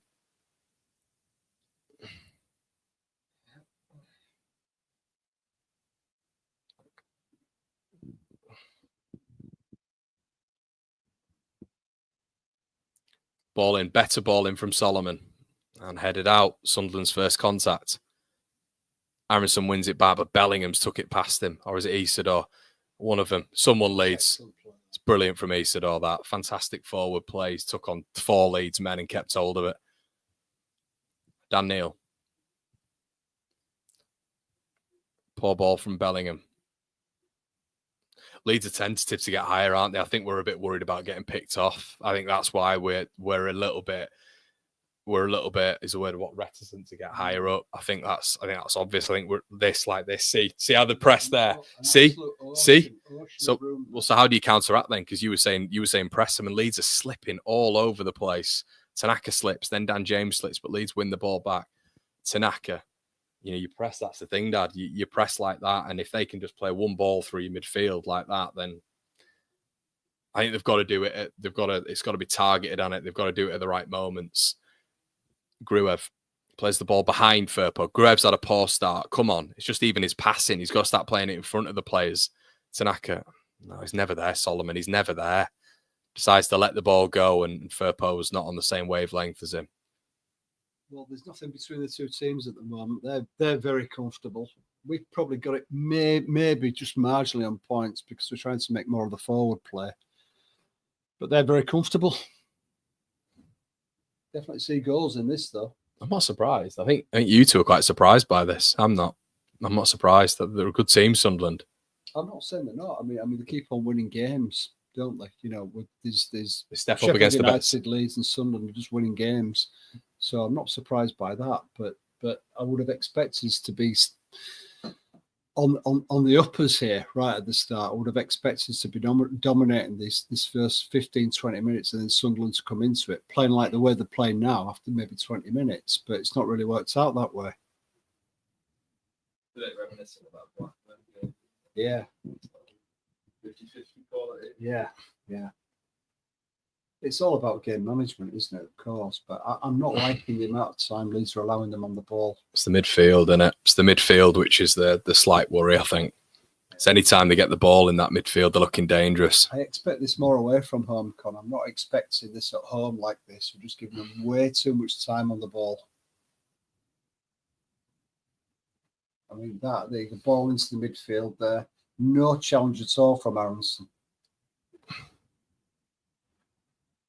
Did you see that, Jack? No challenge at all. Luke O'Nien on the ball here. Sunderland just edging forward. It's a good ball. Tanaka gets him. Almost. Sorry. It's a bit animated.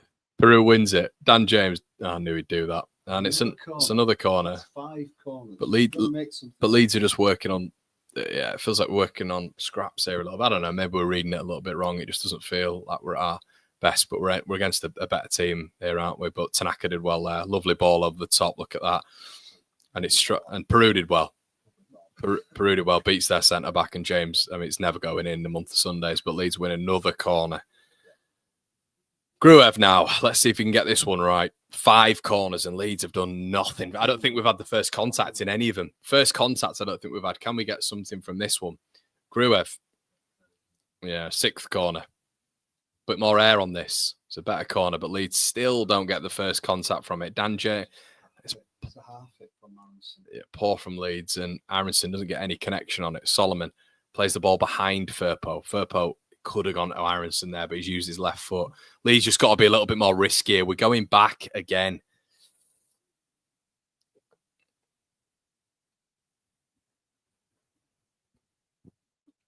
Great tackle. What a tackle that is. And he's left him in the mud and shouted at him. I think we've started the first sort of 20 minutes majoring down the right-hand side. And I've noticed in the last 5 minutes or so, we've been Dan James has moved over to the left flank and Solomon's just done the same. I think we need to do a little bit more of that.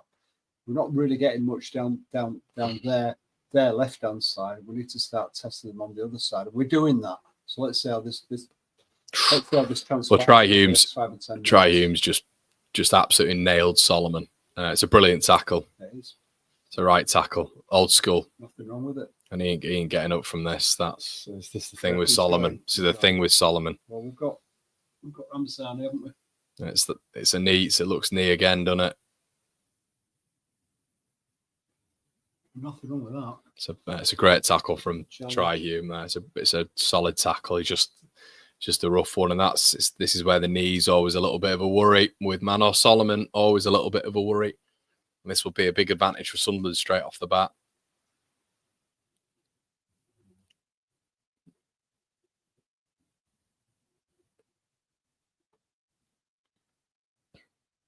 No, does anyone want a dirty tackle? There was nothing wrong with that.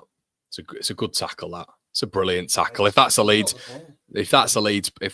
player, you're absolutely loving that, mate. That's not if that's Ampadu doing that, you're loving it. You're absolutely loving it. So you got to maintain those same standards. It's a right tackle. Solomon stays on, hobbles, and he's now asking the referee. I didn't see any complaints from us there, did you? With the challenge, it just went in. It's all right. He's probably just a little bit worried any of these knee injuries he's getting. He's probably a little bit more tentative with it, isn't he? You know, it's a physical game, football. Sometimes that gets forgotten.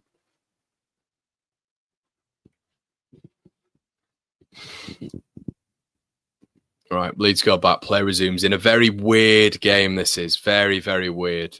This stinks of a 1-0 either way, I think. Pressing Leeds all the way back here. Melier gets some air on it. I don't think Rodon's looking, I don't know, he's not looking, I don't think he's looking confident on the ball. Lee's not winning the second ball here. Them coming away with it. Danny. I'm not happy with it, Connor. Got to be honest. I'm not happy. I think the worry is they just look so assured. They look so assured in possession, and Leeds look like we're kind of looking for an answer. They've got space on this. I mean, this left hand side's dangerous, and the right hand side's normally our best, isn't it? Ball played in. Joe Rodon gets the first contact. Aronson gets the second. Peru. Okay, bit stodgy. Aronson. Sunderland getting back in the numbers again, really restricting Leeds with that counter-attack. Aronson cuts back again, and the attack's kind of just dead a bit now. And then Aronson loses the ball, wins it back. Can he find a pass quicker? Okay, Jayden Bogle. Sunderland have packed out that box, though. Jayden Bogle cuts inside, puts Enzo Lafite on his arse. Bogle, Enzo Lafite as well. Yeah, they have set up well. So, good game plan. I just feel as though as a team, we're just maybe like 10-15% off. You know, whether it's the fact that there's been more of a gap between this game and when we played last. I don't know, because we had like a succession of many games all at once. Here we are going forwards. Solomon. Aronson, just get a shot off Aronson. No, he's overthinking it. He's overthinking it. Tanaka. No, blocked again. Great block from, I think that was Tri Hume. Solomon, fair ball on the overlap. It's an awful ball from Manor Solomon. It's never getting to him in a month of Sundays. Tri Hume gets ahead of it again. Yeah, I don't know, kind of whether it's been a gap since last we played. It's been, nearly a week, you know, and prior to that, we had those 3 games and they all came up very close together. We just seem, I think, you know, 10-15% off the pace. Look at Rothwell, don't you? Who's so good in that midfield with Tanaka at the stadium alike. And you think maybe just a little bit more innovation and productivity in there. But I think he doesn't want, obviously, and I get this, but I think he's wary of Sunderland, Farker. I think he's really wary of them, and he should be. But when you've had Rothwell and Tanaka, they've not been great together in terms of defensively. Tempo, though, isn't it? But it is the tempo. They just seem to have a little bit more. Yeah, a bit more zip. A little more, exactly. They have that zip. It's a foul, It's a foul. Isn't it? Should be a foul. It's not a foul. Okay, Leeds get away with it. Grove gets away with it in particular. Junior Firpo into Tanaka. Back to Ampadu. Yeah, it's on a knife edge. It feels like this feels like it's going to be a mistake to win it. I don't know if you feel the same, but I feel like this lack of energy that we've got. That's got to be a foul. That has got to be a foul. I mean, that's 2 fouls coming at once. I think he's got it now, hasn't he? Has he got it? What's going on here? Has he got the foul, ref? That was 2 times. He hasn't got it, has he? He has. He's got it. No, I think that's the difference, Connor. That's what's made the teams equal at the moment. The fact that we just don't seem to have the energy that they've got at this moment in time. We just seem off the pace. We seem a little bit, I wouldn't say lackluster, but there's just a certain zip missing about Leeds at the moment. And that's what's brought us more to an equal level between the 2 teams. Where was the foul there? If the foul is where it is, isn't that a penalty? I don't know. I don't know where the foul is. If Sirkin's made that foul, it looked like it was inside the box when James was trying to run on it and he cut him off. Yeah, it would be harsh. Yeah. I think a pen would be very harsh. Grove on the free kick. Grove, 5 yards out the box. Grove whips it. Oh my God! You just cannot believe you cannot believe how Leeds haven't won that header in the box. It was Grove with a really good ball in, and there's 4 Leeds players almost on the penalty line there, and nobody's got a headed contact. It's staggering how the lack of first contact from Leeds United from set pieces is unbelievable. From dead ball situations, we are just. That was pure it was bad luck. That could have gone anywhere. Yeah. Rodon's looking a bit jittery. Is it me, or is Rodon looking a bit jittery on the ball? He's looking. Rodon has been really, really nice at passing out from the back, and he's looking like he's thinking twice before he's passing it here. A little bit nervy. You know, we all know the best passer out from the back that Leeds have got in defensive region is Pascal. You know, and obviously he's on the bench for this one, but Rodon's looking a bit. Maybe Isidor's putting him off a bit. He is pressing him every time he's on the ball, or he's trying to press that back line. Here we go again. Look, he's right on his touch, and I think Rodon's very aware of this. Rodon's very aware of him. Just have a watch anytime Rodon gets that ball. Ampadu goes long. Oh, it's a bad ball from Ethan Ampadu. He's giving it straight back to Sunderland with no real guide on that. Luke O'Nine. I'm just looking at here from this position now. They're playing it out from the. Look at all the time he's got now on the ball. He can do what he wants to do with it. Look, no challenge coming. He's not being pressed by any Leeds player. Ballard. James pressing the Sunderland battler. So there's something there. They're a bit nervous. Look at yeah, it's like when Leeds just get a little bit 5-10 yards higher and the goalkeeper's not. Yeah. There's a bit of pressing there. You can see there's something in it. We're just not playing our normal game. Rodon. He's done really well. Rodon's best ball of the game.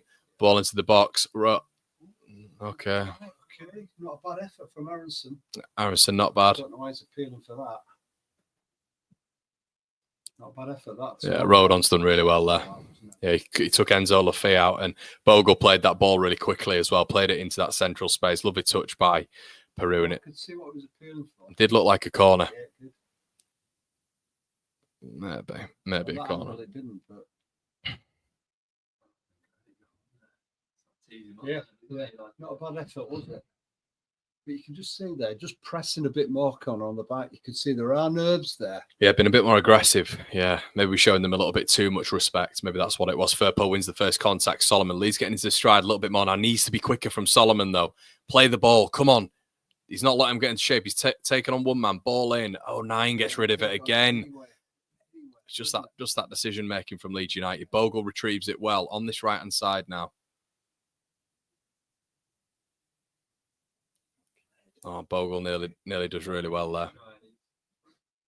But Leeds getting into it a little bit more now. We've definitely got onto the top team at the minute. I feel like we're definitely the top team. We've asserted ourselves a little bit more in this last 5 minutes. Bogle going for James again. That seems to be a constant ball, doesn't it? On Enzo Lafay just twists himself around Aronson's foot and he's got his hand in the air. Well, the referees always get suckered into stuff like Ref's going to get suckered into this, 100%. He didn't look malicious at all. It was just Lafay was too quick for him, wasn't he? Lafay looked too quick for him.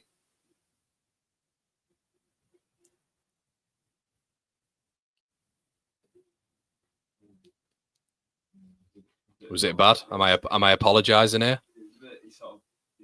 It's more his ankle and its positioning of the ankle, wasn't it? It wasn't malicious, like you said. It was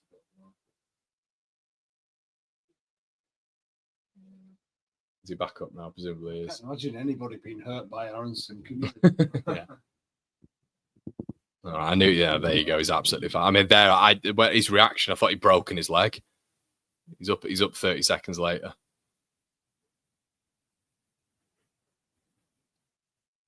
Sirkin. 09. It's killed the tempo a bit, that, hasn't it? It's a bit annoying now. Like that just him going down for that has just enabled Sunderland maybe to.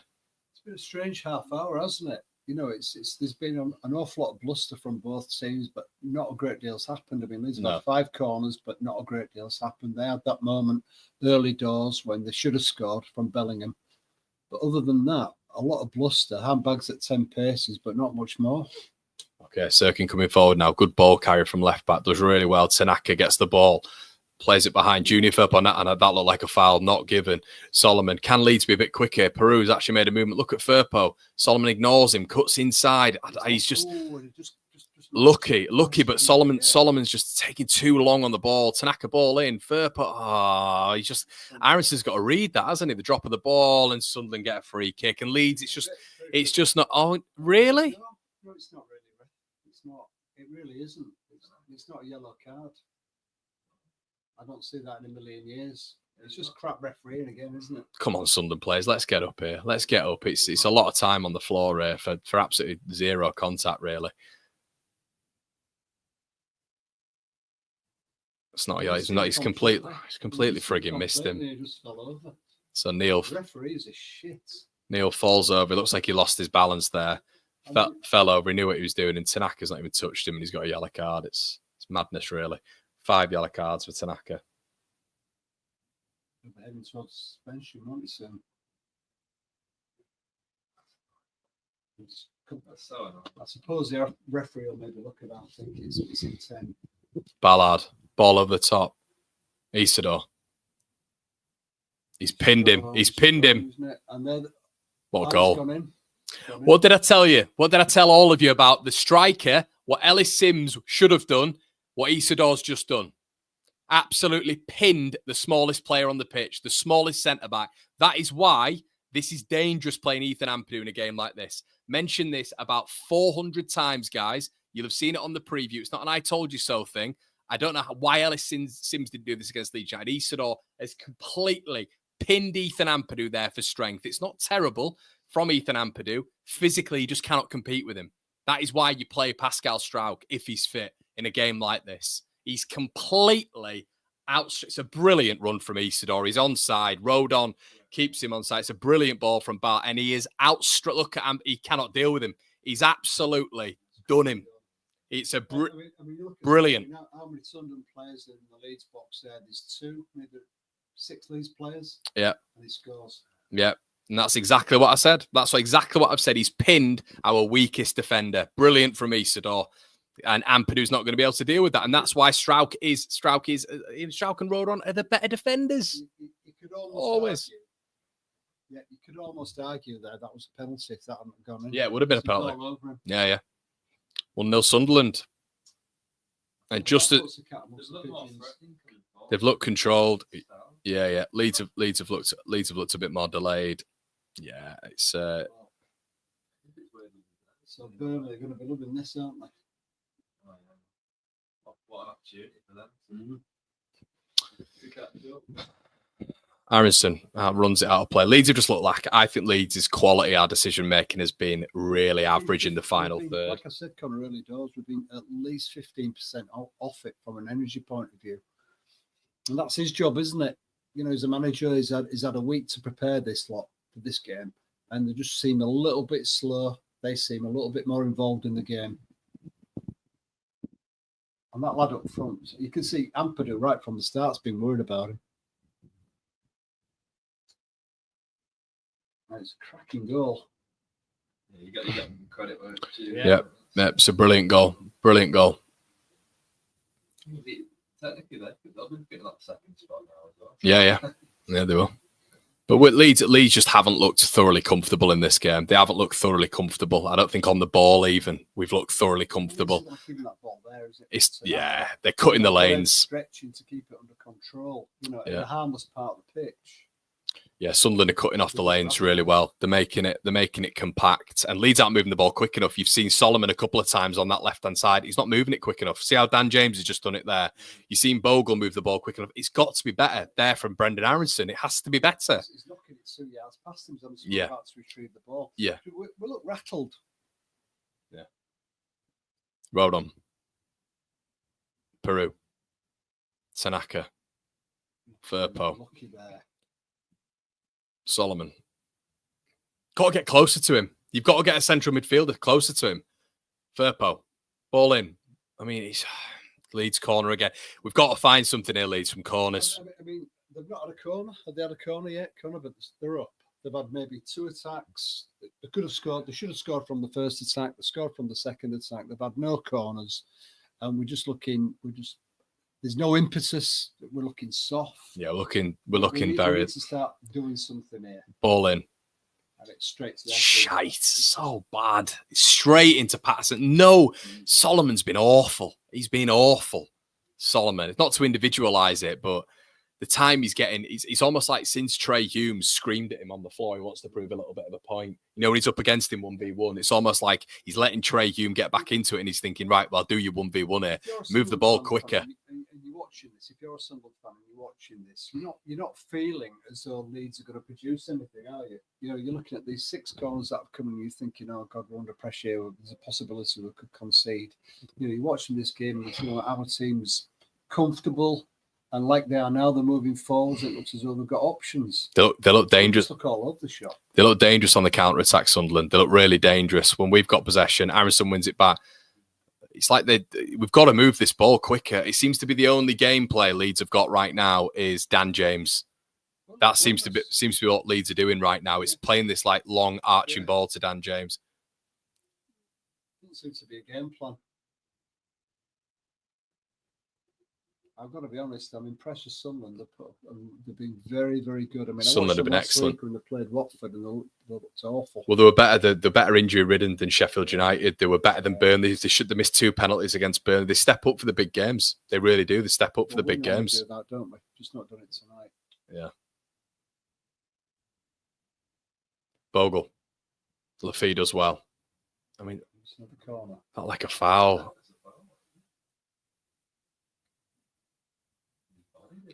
The thing is, if I'm Sunderland, I'm not really panicked about Leeds playing these balls in because we're abject, we're pathetic from corners and set pieces at the minute. It's got to be miles better than this. They're happy with this. You know, it's quite a distance away from their goal.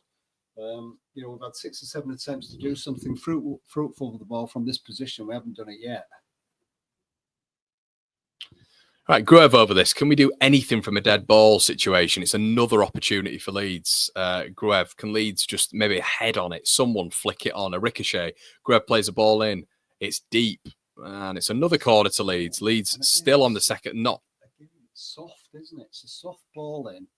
You know, just come off the top of a Sunderland head. And there we go. Again, we need to do more with this. Can't we be a bit more inventive with corners? Solomon, ball in. First man. Barely gets past the first. Dan James. Oh, fucking hell, Leeds. This is so shit. This is so bad. This is, if you're Sunderland, you're laughing at the minute. They're really happy with this. Pinned him. Look at that. Couldn't move. He's all over him there, Ampadu. I mean, that's a penalty if he didn't score. Isn't it? Yeah, if I was a ref, I'm thinking, if he doesn't stick this in the back of the net, I'm giving a penalty.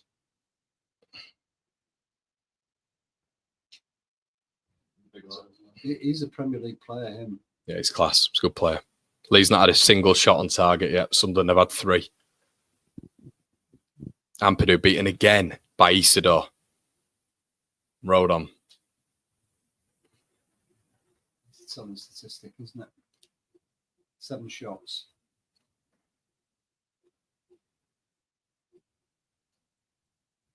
Aronson, it's got to be quicker. No, holds on for it for too long. Just play the ball quickly, Aronson, and Peru's in. Holds on to it. It's soft, isn't it? See Sunderland right here are making the right decisions in the right moment. They're keeping onto the ball long when they need to just delay a little bit. When they need to move the ball quickly, they're able to sort of increase that tempo in the right areas properly. Leeds aren't able to do that. We just had a real moment there in that central space with Aronson, and we're just heads down, running like this, no real authority. Sunderland are comfortable. Has to be said, Sunderland are comfortable right now, which is a very unusual feeling as a Leeds fan seeing this. Ballard. Leeds win it back. Peru, right, come on, Leeds. Right, okay, we're moving the ball a little bit quicker now. Solomon, got to release it. Got to release it quickly. Well done. Gruev, you've got to give something more here, mate. Firpo, look for it. Firpo, look in the central space there. Someone ask for it. Someone want the ball. We're hiding a bit now. Gruev, it's just easy to defend this. It's very easy to defend. It needs lackadaisical approach. Gruev has everything he does is like, I don't know, half tempo. It's we need a bit of luck here. I think we need a little bit. We need a little bit of luck to break through. I think what you're seeing right now is you're seeing Leeds just try build up out wide. Look, give the ball to Solomon, give the ball to James, and put the ball in the box. It's just never going to work with Ballard in the middle up against Peru. It's Peru's in there on his own because we're not flooding the box because we're worried about that counter attack. Bogle does well. Tanaka. Aaronson's got to produce something here. It Blocked never again. Was, it? It never was. I mean, he got the block in, but... And they're in it. They're up again here. It's 2 versus 2. It's another really good ball. Rodon slightly aware. And if that ball's right, Sunderland are 1v1. The counter-attack, they don't need the ball. And this is where, I prefer it when we don't have the ball, to be honest. I know what you're saying, Dad, but I prefer it when we don't have the ball. I think on a counter-attack, Leeds are a little bit... Rodon, don't do that. Rodon just throws his arms up in the air like a 5-year-old when nobody comes towards him. Shouldn't do that. Having a tantrum when no one's moving for him. Good ball, Bogle. Ball in. It's a good ball in that. Is it another... Oh. We're looking. We're just not the races. No, we're not. We're not the races. We're not.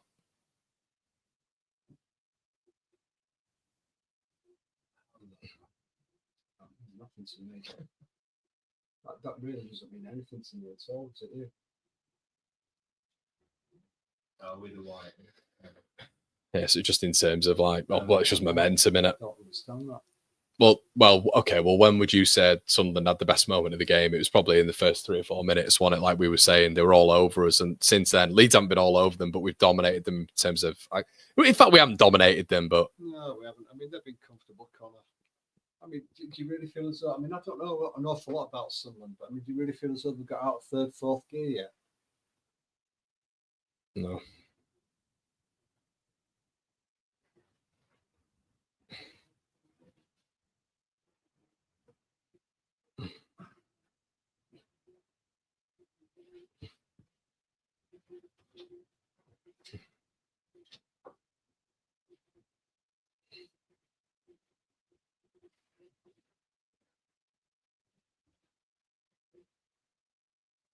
I was getting killed every time. Yeah.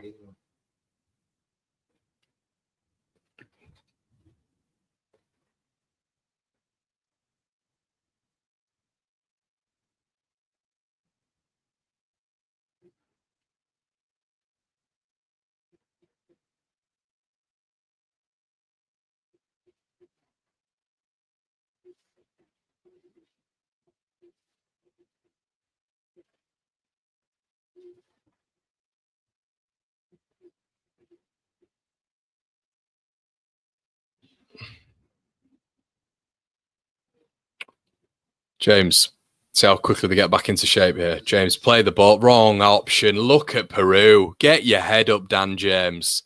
Peru on the edge, screaming for it. Head down, Dan James. That's always my criticism with him a little bit. Been excellent this season, but look at his head here. Don't get his head up. Look, head down, head down, head down. See?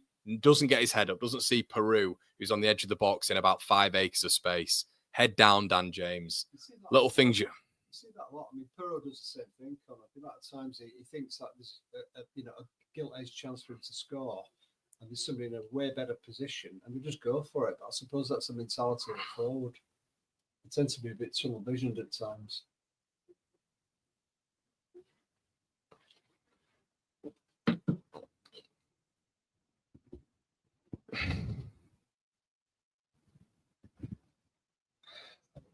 He's not going to change.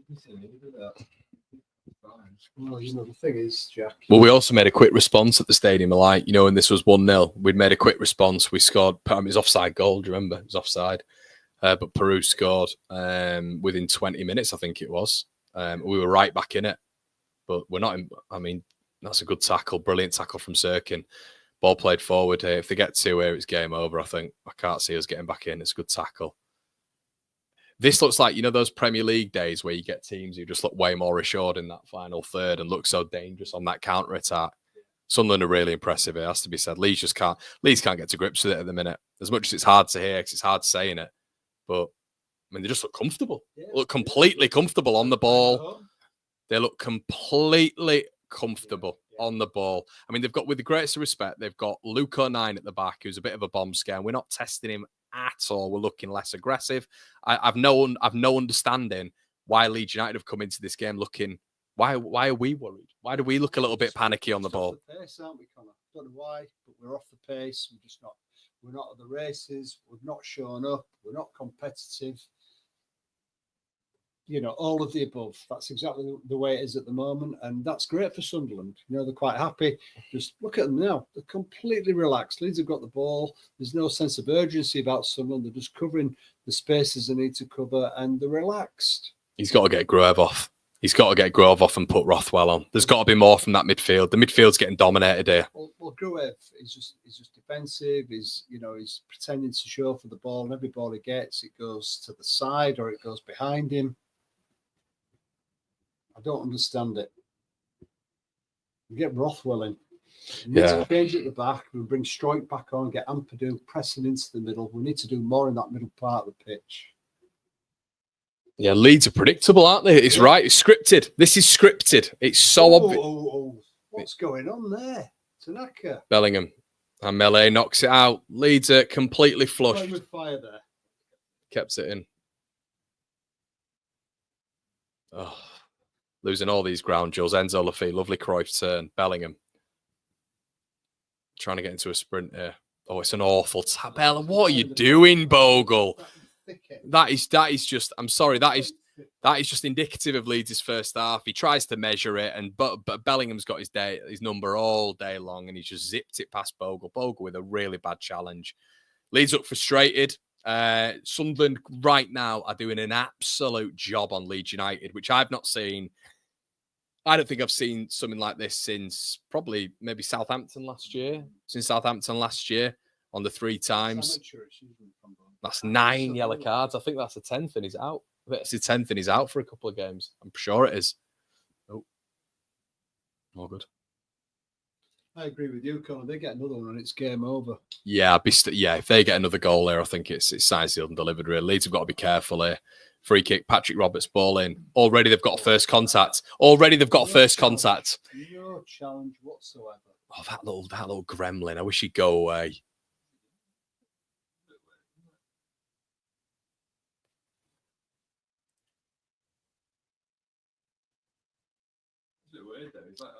Oh, what are you doing? Who's that? Isidore. He's got it.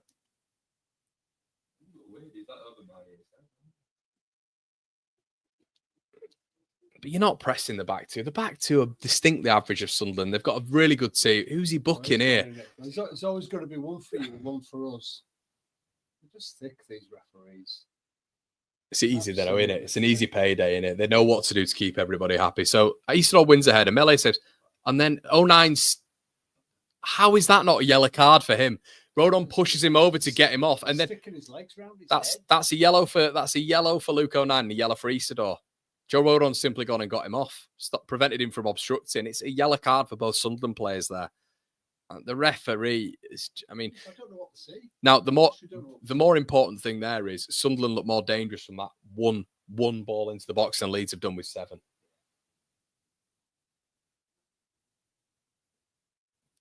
Melee. He looks an absolute threat all over the place, doesn't he? Yeah, he's been brilliant. I'd have him at Leeds. He's very impressive. He's a good lad, isn't he?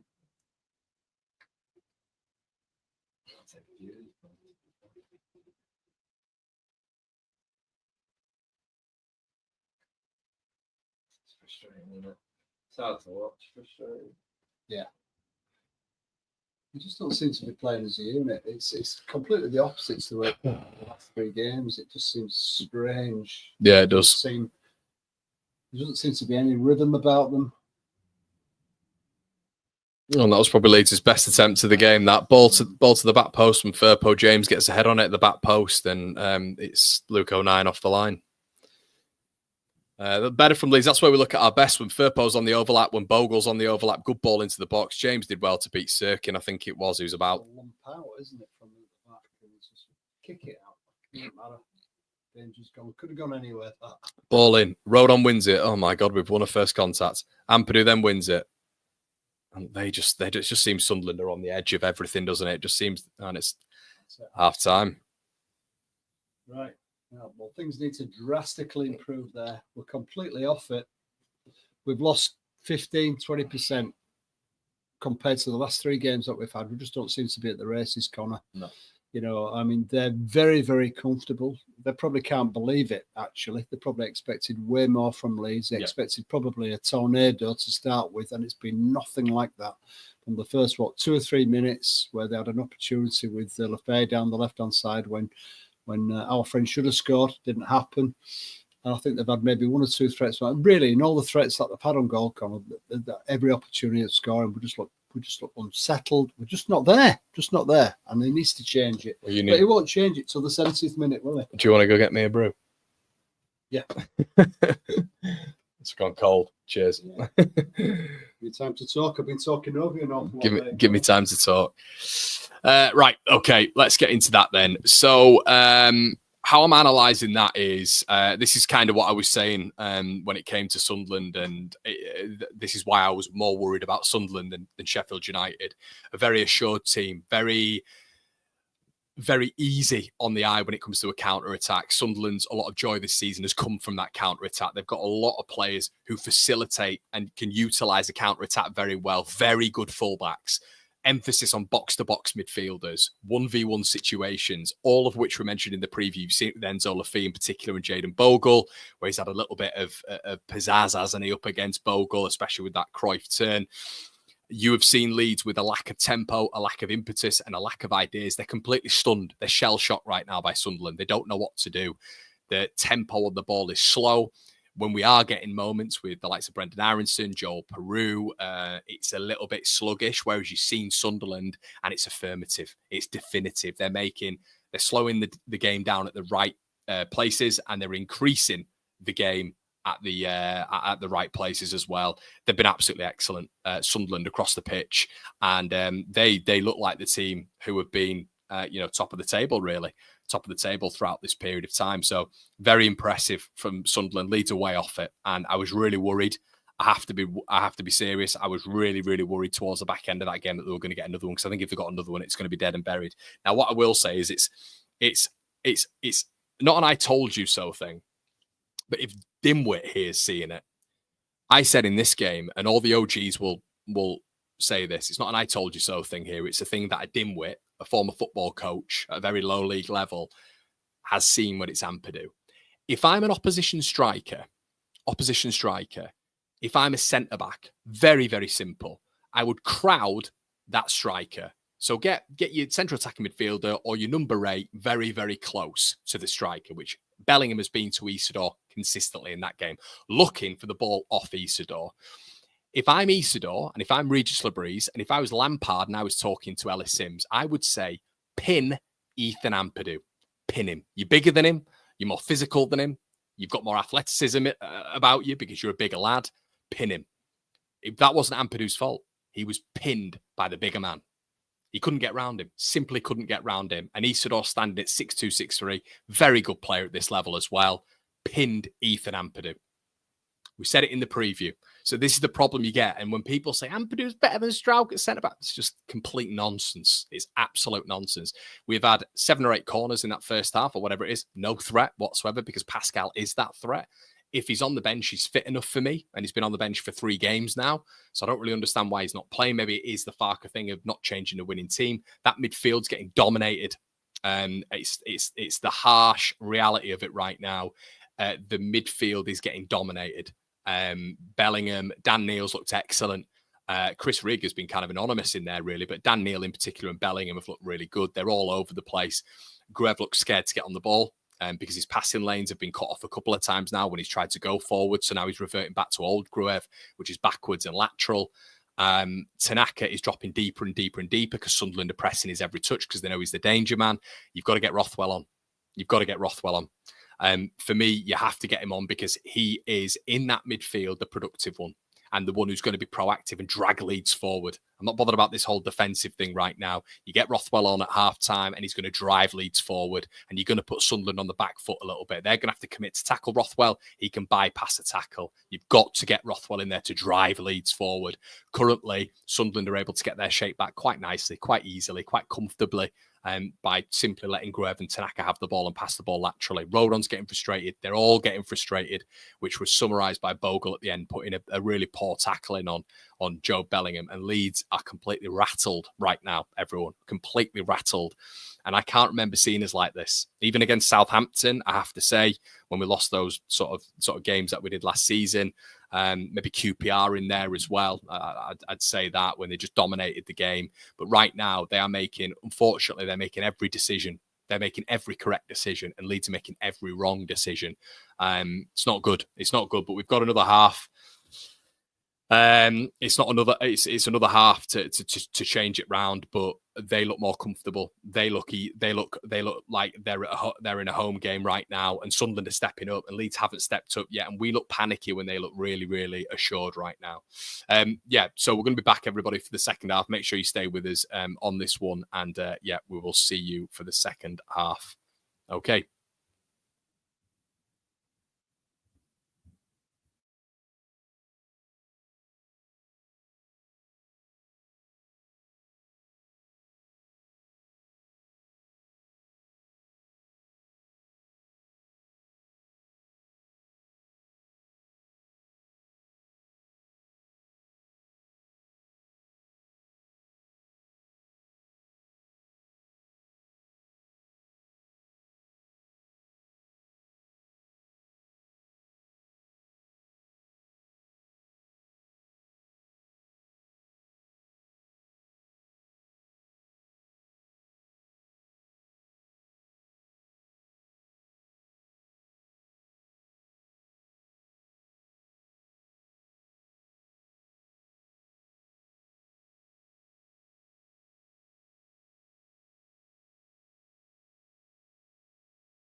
Okay, hello everybody. Welcome back to the second half. Let's hope for something different from Leeds. Oh, ball over the top, try Hume.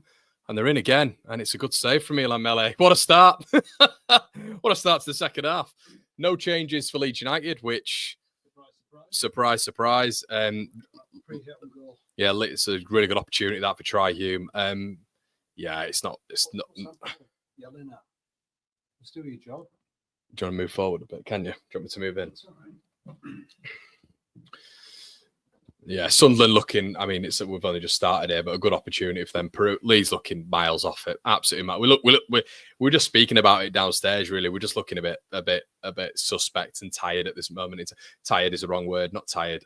Looking a bit scared is the right word. I think Leeds are just not willing to get on the ball right now. For me, I'd have gone Rothwell at half time for Gruev. There we go. Gruev going back again. He didn't even look over his shoulder. Gruev, I've given him a lot of credit over the past however many games. I just think Rothwell is the more proactive one right now. Aronson on the ball in the area. Twists and turns, goes back out. Bogle. Leeds just don't really look threatening whatsoever. I think it could be a call for Ramazani to come on. I would probably pull Ramazani on for probably a controversial shout. I'd pull Ramazani on for Solomon in this game. That would be my move. I just think Ramazani is going to maybe create you a little bit more explosiveness out wide. I think what Solomon's doing is just fronting up that fullback, and it's just not working. It should the fronting him up. I think Sirkin's doing all right, but Gruet. It's another sideways back pass, isn't it? Yeah, I just feel as though we just need to be stronger in the middle corner. We've just given up that part of the pitch, I feel. Yeah, we have. Yeah. Controlling the game from the middle, and it's comfortable. And we just don't seem to be on it there. I mean, I don't know what's going on with Strike, but for me, if he's on the bench, he's fit enough to play. Tanaka plays the ball out wide, but straight away try Humes out to Solomon. Really good defense. Solomon's been forced back, and they're going to retrieve the ball. But this is what's happening with Solomon. I think we need a bit of a change in there. Tanaka, Aronson in a bit of room, and then Firpo gets in the way of the ball. And that was probably our best bit of transitional play in the second half. But look, see how the situation is. The situation who was back then, it's Ampadu, it's Rodon, and it's Patrick Roberts and Isidore. It's literally 2 versus 2, isn't it? Solomon, he's going to cut back in again here. Solomon up against Patrick Roberts. He's got Tri-Hume in behind him. He's going to have to cut inside every time. And that is just not working. I don't think it's not working today, Solomon out wide. They're dragging him inside. Tri-Hume's doing a really good job at dragging him inside, and they're just packed in that central. It's compact, isn't it? Look at the midfield. It looks like there's about 40 bodies in there. Tanaka on the ball. Sunderland not moving in that shape. Like there's 15 Sunderland shirts on the pitch. I thought that in the first half. It does. It seems like Sunderland have got so many more players. Bogle, terrible ball in. Throw in for Leeds. Yeah, throw him. Just look at the psychology of the crowd, Connor.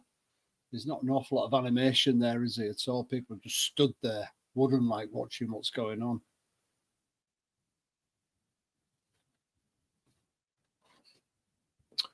Bogle. James. Bogle cutting inside. Good tackle, but they've still got it. They're just winning all of these duels. They're just getting out of it. But go forward, Gruev. Flipping it. There's not even a look, is there, Dad? There's not even a look to go forward. Dan James, ball in, and it's another block. I think what we've got to start doing wide, if we are playing this way, which just seems to be a little bit when we're out wide, just crossing the ball in immediately. Yeah. These crosses have got to be pinpoint, haven't they? If you're playing like that. But if you're looking at the stats here and you're looking at the game, you think Leeds would be actually dominating it, wouldn't it? We're looking at the stats and all the corners we've got. But it's not like that. Gruev ball in, headed out again by a Sunderland man, and Sunderland winning the second contact. We never seem to win the second ball. Solomon. Ball in. It's just absolutely horrendous from Manor Solomon. Leeds appealing for a penalty, but I think the ball had already gone out of play. Smashed it over. Solomon, for me, there's an argument right now. I think Solomon should come off for Ramazani. Solomon off for Ramazani, and I think we should be getting Rothwell there for Gruev. That's just awful from Solomon. He's just not having a good game. And Leeds, yeah. Well, we need at least those two, Connor. We need to mix it up at the back as well. We need to be getting Ampadu into the middle, getting Strike on. We just need to be solidifying the whole middle section of the pitch because it's... Ampadu does well this time against the Isidore, and Solomon plays it back to Firpo. Melier. Rodon.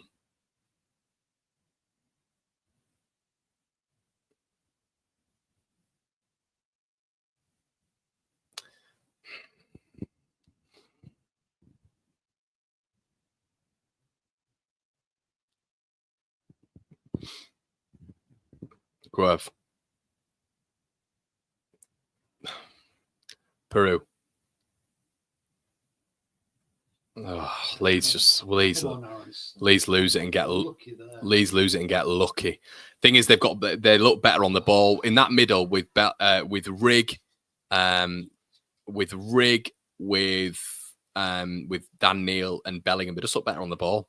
We look very average on the ball. So Aronson doesn't look good in these pockets at all. Well, we certainly don't look like the best team in the league. No, we do not look a shadow of ourselves. And that's credit to Sunderland, but we're just not. The game hasn't changed from the first half. It's the exact same, which is where I get frustrated sometimes with Farke when the game's the exact same and he doesn't change it.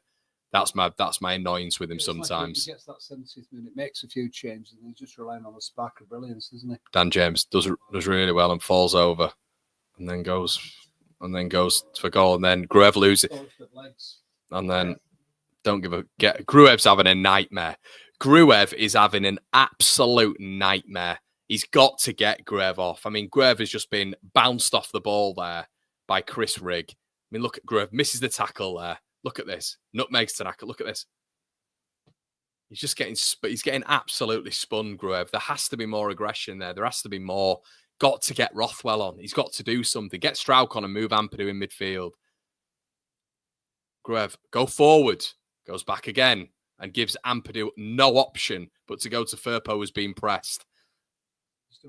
He has Firpo, and he's not even won a free kick. That's crazy. You just feel as though there's a second goal coming, don't you? They've done nothing to suggest that. So. And here we go. Isidore on the ball here. Bit of time. Ampadu does well to close him down. Leeds nothing to suggest that coming up. They're going to score a second goal, but you can just see gaps opening up at the back because I don't know.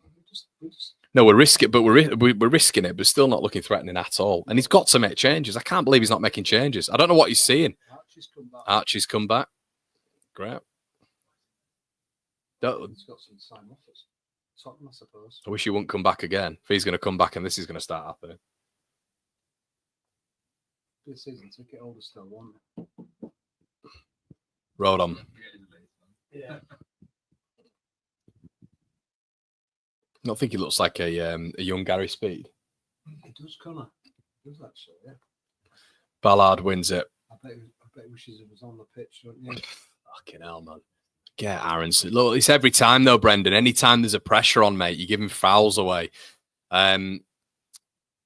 What I will say about this is as well, unless the ball is actually on Peru's feet right now, we're getting nothing from him in this game. We're getting absolutely nothing. And it's very annoying when they've... To be honest, Connor, he's not really had an awful lot of the ball, has he? No. Oh, James. What a touch. I think really we need to be getting these two off.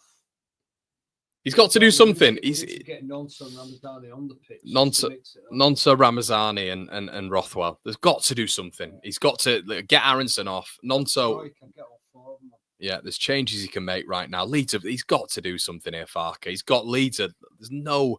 It doesn't feel like we're looking threatening whatsoever. He's got to do something. Solomon up against Patrick Roberts again with Trihume just in behind. Play it in. He's done well. Solomon, bit of gap. Oh, it's probably the best spell of the game, and the keeper's done really well there. Solomon did well. Nice 1-2.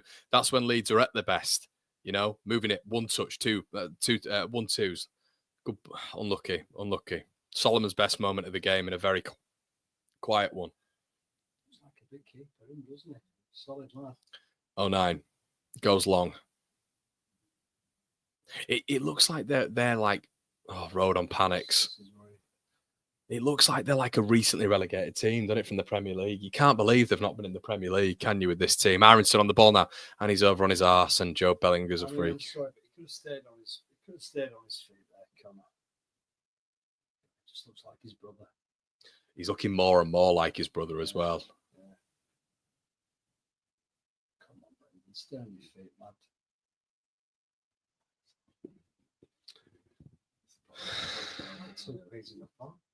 I think he's bigger as well. Is he? I think he's bigger than Jude, yeah. Like an inch bigger than him. Okay, so Grueb's still on the balls in, which is interesting. Free kick for Leeds United on 55. Got to be better. Grueb ball in. It's a good ball in. Great ball. And no one. Good Lord. Oh my God. Absolutely. I mean, that's where you want Perron, the end of it, isn't it? It's the best ball in the night, the best delivery of the night, and no one is there. Again, from a dead ball situation. No Leeds player whatsoever. You're gonna have to leave. You're gonna have to leave some gaps here to do. So this is what we're gonna have to do. We've won the ball back high, but I don't know. I mean, what a fantastic ball that was. They're just winning these ricochets, aren't they? Leeds win it back, then lose it again. Bogle, I don't know where the ball is. Luke O'Nine, Peru gets closed down immediately. He's going to have to move quick. He's slow on the uptake there, Joel Peru. Well done, Rodon. Yeah, it's just not landing for us, is it?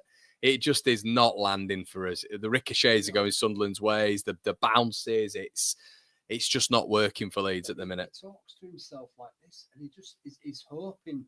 He's hoping, isn't he? He's holding his arms out. I'm talking about Farke now. He's holding his arms out. He's praying to the heavens. He's just hoping that something's going to maybe bounce off somebody's arse or whatever it is and go in. There doesn't seem to be a proper plan. And he's going to wait again, isn't he, to the 65th, 70th minute before he changes it. Yeah, I'm confused as to why he's not changing it right now. I don't think there's that much that's changed. In fact, there's nothing that's changed. Leeds are showing flurries, but there doesn't really seem to be anything right now which should be giving us as fans encouragement. Peru on the ball, goes back. Tanaka, we're going to lose it again here. Tanaka, and we have lost it. Tanaka's done really well. I don't know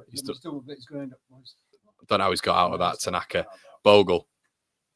Oh, and he's gone over it. Aronson. Oh, brilliant from well done, Firpo. Leeds a little bit higher in this half. Go forward now. Come on, Leeds fans on the feet, trying to give Leeds a bit of encouragement here. Gruev, what are you going to do? There's a shock. Ampadu on the ball. Leeds finding a little bit more space centrally though. Peru. I mean, he's absolutely fired that out to Solomon. Solomon, 1v1, cuts inside again. What can he do? Aronson, you've got to make a decision here. Tanaka, no. What's going on? I mean, that's nowhere. Poor from Tanaka. Absolutely. What was that?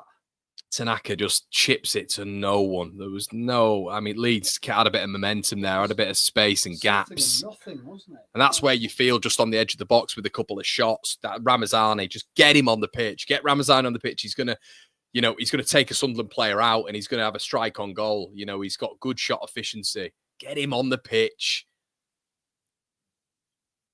Come on, we've got to get Strike on the pitch. If he's on the bench, he's good enough for the last 20, 25 minutes. Let's get him on the pitch. Let's get Ampadu up into the middle. Get Gruev off. Let's get Rothwell on, Ramazani, Nonso. Let's change the person. I'm telling you what, we do that change, we're back in this game. Aronson, release it now. Release it, Aronson. Release it, Brendan, quicker. That is just crap. Brendan Aronson, it's got to be better. Firpo. Okay, better. Come on, there's got to be a bit of zip here from Leeds United. He cuts inside again, Solomon. Then see how they're wanting him to do it. Leeds win a free kick. Rigg makes a foul, but Solomon's cutting in like every single time. And I think that's what Sunderland want because essentially he's cutting into their compact midfield, isn't he? That midfield where there's absolutely good point, Connor, without a doubt.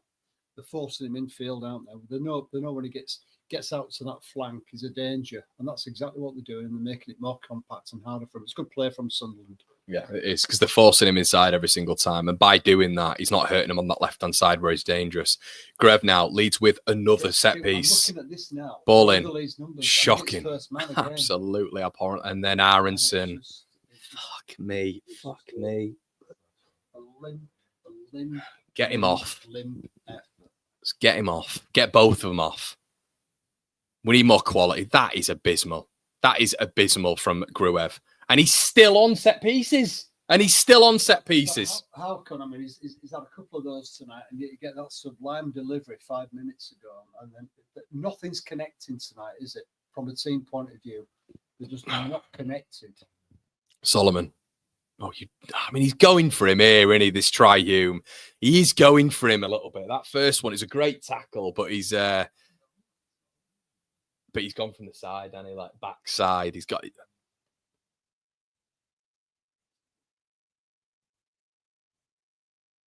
No, it's a bad tackle. That it's a bad tackle.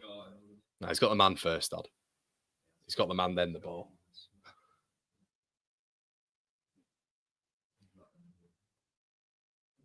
No, no. He looks Irish, doesn't he? What's that? Try. Trey, I think his name is. Trey.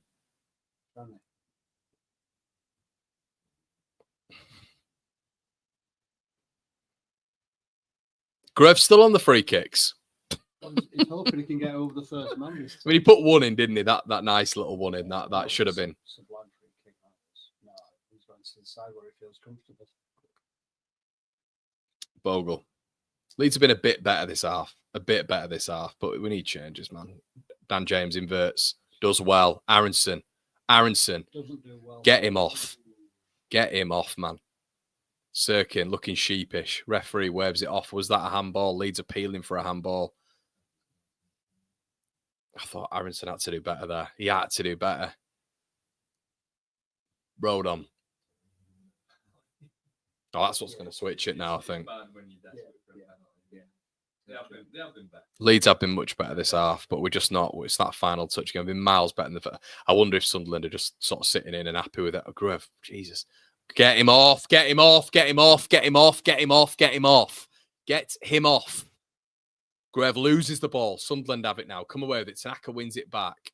He's rattled. He doesn't look confident going forward on the ball. He's worried about his pan. My God. What has happened to our forward passing in this game? Tanaka evades it, does well. Peru goes back into that space again, though. Dan James. No, it's a great tackle. Really strong tackle. No, don't give a foul. Don't give a foul. He's done well. Firpo, chance for Leeds. It's just stodgy. Can we get a shot away? Tanaka. No. It's Leeds. We just don't look zippy in attack. We need impetus. We need pizzazz. We need a bit of pace. We need something different right now. We just look stodgy in the attack, don't we, Dad? Well, you're right, Connor. It has been better in the second half. There's no doubt. There's been more purpose to it, but we're still not there. I mean, that's not a pen for me. It's not a pen. You know, it's another part of his body before it hits his arm. So it's not a pen. Smacked his arm first. It's down by his side, but it smacked his arm. Yeah. Anyway, you know, you can't rely on pens, Jack, can you? No, you can't. Guys, we know you can't rely on them at this level. You can't rely on the referees. We know what they're like. Rodon just looks something about him on the ball in this game. He looks rattled when he's getting pressed. Melee does well. He does well there. Rodon, come on. Isidor's gone with the press. So's Jude Bellingham. Gruev, get in the middle. Look for it, Gruev. Oh, he's so lucky there. And did you see the space he's in? I didn't even know where that pass was going. I had no idea. Tanaka. Gruev, move for him, Gruev. He just stood there next to him. He's got to offer an option as a central midfield. Oh. Daniel, when you're ready, mate. Daniel, when you are ready, please. It's the hour, isn't it? We're gonna have some change in the next 5 minutes. We know it. Oh, still talking to his mates. What shall I do? What shall I do? Look at these 4. 5. Yeah, you would, wouldn't you? You'd change half the team. You would. All of them could come on. All of them could be a different game. Yeah. Well, it'd upset their apple cart, wouldn't it? Why not? Bogle. Whoa. Gonna have to be careful here. He had to go down that side, didn't he? 'Cause if he went back, Isidore was pressing on Rodon. And in all fairness, this is the first time Sunderland have actually been in our half for about 20 minutes, it feels like. But once again, what have Leeds done? Leeds have done nothing, have they? We've had a lot of the ball, but we've not done anything, have we? Bluster, Connor. Yeah. That's about it. Have we had a... I mean, as Isidore touched the ball this half, I don't think he probably has. No, but my point is we haven't done anything, have we? No, It's we all well and good as having the ball. But we've done bugger all with it. Yeah, it's all well and good as having the ball, isn't it? Yeah. Oh. I don't think the central midfield's been impressive at all for Leeds United. It's not been good. Rodon. Don't make it that. He does my heading when he does this. He only throws his arms about like that. Rodon. He almost instills panic for me when he does that. He only throws his arms up. Gruev plays the ball forward. Solomon's got to go out wide. Bogle, yeah. Dan James has been our most dangerous player doing this, cutting inside. But this is kind of all we're relying on at the minute, isn't it? Solomon's now come to this side. I like Solomon, but he's got to come off for Ramazani here. We've got, in that game, in that period as well with Ramazani and Nonso, Leeds look very dangerous. Solomon's having a bad game. We just need something different. Yeah, it needs to be something different right now. Ramazani, Nonso, get Gruev off. He's a passenger. Have you seen how he's hiding, Dad? See how he's hiding? When I used to play in the central midfield, I'd do this when I was up against better opposition. I couldn't do anything. And you get it, it'd be psychological in your head. It would be psychological. You come up against the better players and you'd hide and you play the ball central. You make yourself available like he's doing now, but he's forcing himself back. He's offering no sort of risk. Look at Tanaka. He's offering the risk. At least he's trying to make things happen.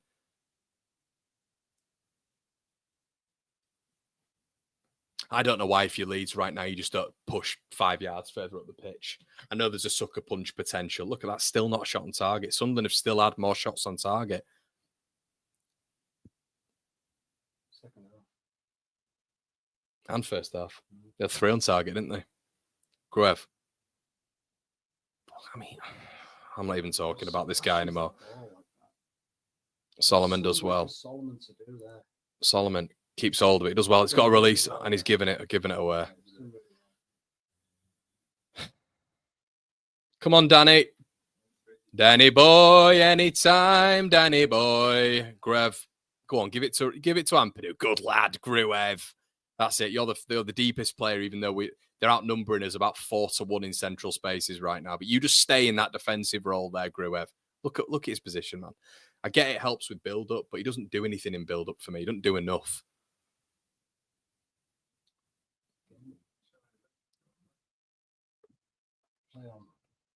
No options. No, it's the touch of Aronson, Jack. Aronson's not good enough in these close spaces. He's not good enough consistently in these tight spaces. And they go down again. It's obvious they're going to go down. So don't get too tight to them when you know what they're going to do. Don't press them like madness when you know what they're about to do. Do you know what I mean? You just know they're going to fall on the ground. It's a terrible aspect of the modern game, isn't it? Well, because the knobhead's in the middle. Well, because the knob's in the middle. Just it's an easy job for a minute. You just get within like, I don't know, half a foot of a player, and you do that, Connor, he's straight down the floor. Yeah. Well, Leeds are approaching territory where you'd absolutely snap your hand off for a point. You'd absolutely snap their hand off for a point right now. There's no way we're getting 2 goals. No, we're not getting 2. Jesus. And Sunderland, by the way, whose defence hasn't been great. I mean, Watford scored twice against them at the Stadium of Light. The oddest thing of all, Connor, is we're free scoring, aren't we? One of the top scoring teams in the whole of Europe at the moment. And look at this. Well, you're right, and it's looking like we're looking tepid, aren't we, going forward? And here we go, Sunderland on the right hand side here. Patrick Roberts, a shot in here, isn't he? Another shot on target for Sunderland. That's 2.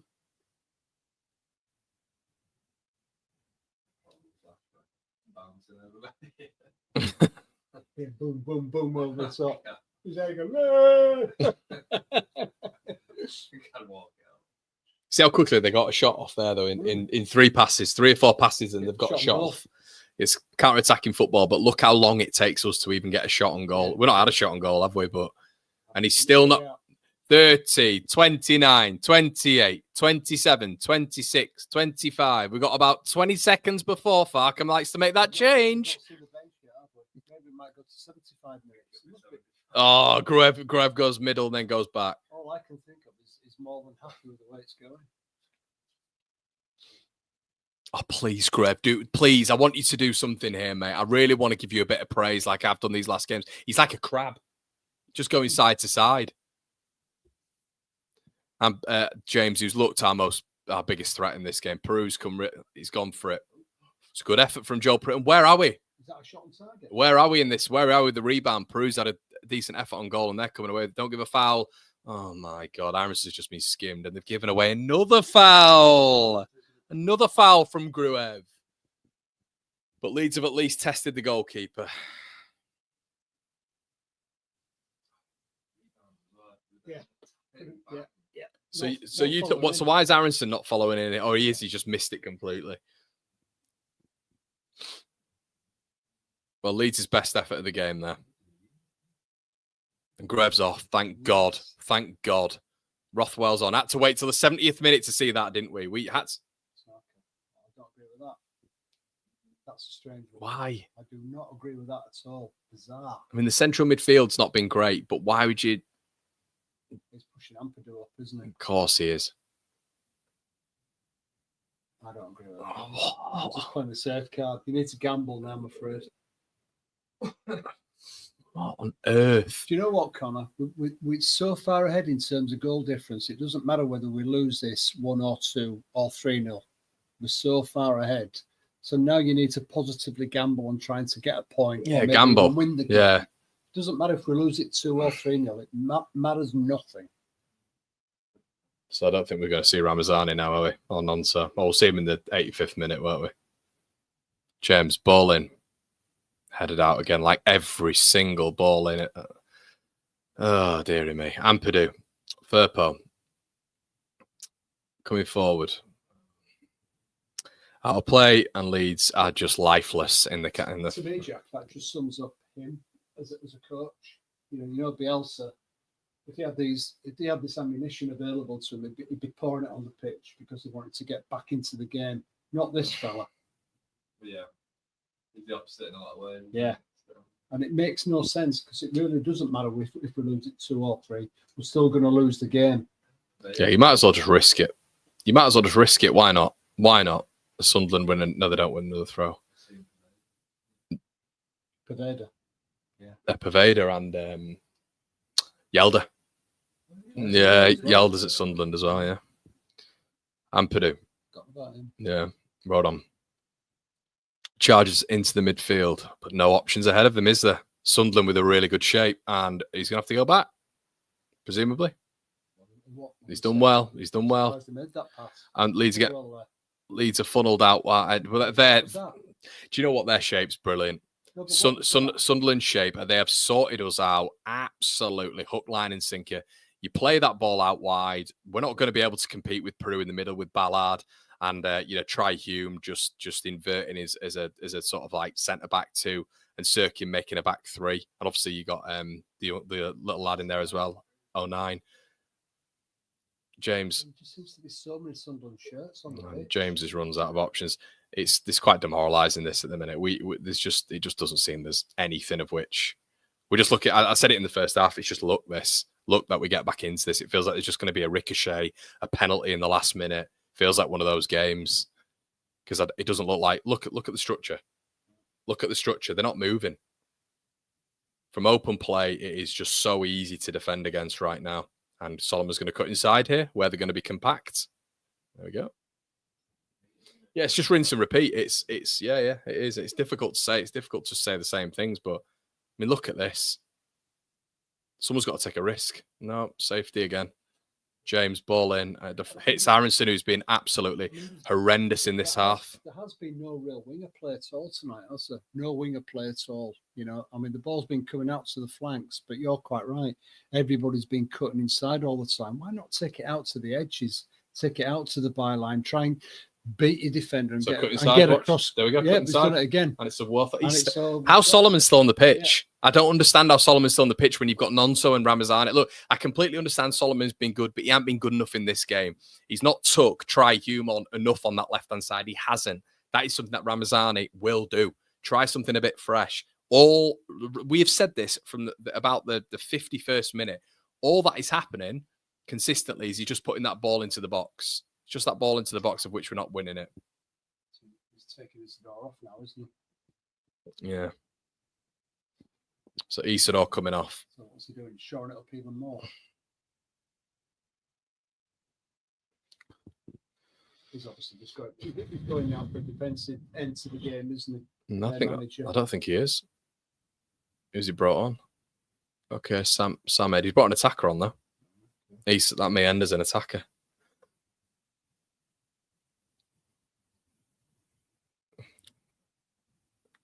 They've looked really good. I think they've just looked. It's so easy for them. Yeah, completely off the pace. We looked off colour. Just not being up for it tonight. I honestly think that I don't see us coming out of this. I think it's going to be we're going to end up losing this, I'm afraid. Yeah, this doesn't look like a game we're going to win at all. To be honest, I know we're losing the game, but and you can tell when you're going to get back into it. It doesn't feel like it at all. Okay, it's hocus pocus in the defence there. Rothwell, Melier, Aronson on the ball. Release it. It's bizarre taking Tanaka off. I cannot understand why he's taking Tanaka. At least was trying to get forward and was doing well in the tight spaces. He's taken an attacking body off in the midfield for a way more defensive option in Ampadu. Well, it's not just that. We just needed to be more combative in the middle of the pitch, and Tanaka gives you that along with Ampadu. We need to be dominating those central areas of the pitch. We've not. I mean, to be fair, it has been a lot better in the second half, but we're still not showing anything at the end of it. We've not had a shot. No, we've not had a shot, and that's the. We have Peru. Yeah. Okay, now they come on. Bizarre. It's almost like sometimes I think it's a lack of respect to the opposition. It's almost like you throw them on with 14 minutes left, and you'll be able to rectify this. It's like why not put them on in the 30th minute? With 30 minutes left. So Ramazani now and Joseph are coming on. So feels like a bit of a Hail Mary right now. Rothwell on the set piece. Can he deliver something? Can Leeds do something in the area here? Can we just get anything? Just something. Even a first contact, I'll celebrate as a goal. Rothwell. Ball in. Better ball. Yeah! Get in, Pascal! Pascal! There you go. Get in there! Pascal. I did not see that coming. Get in. Get in, Leeds. That's why you have him on the pitch. Set piece City. Rothwell, what a ball in. What a ball in. Get in there. Come on. Woo! I didn't see that coming.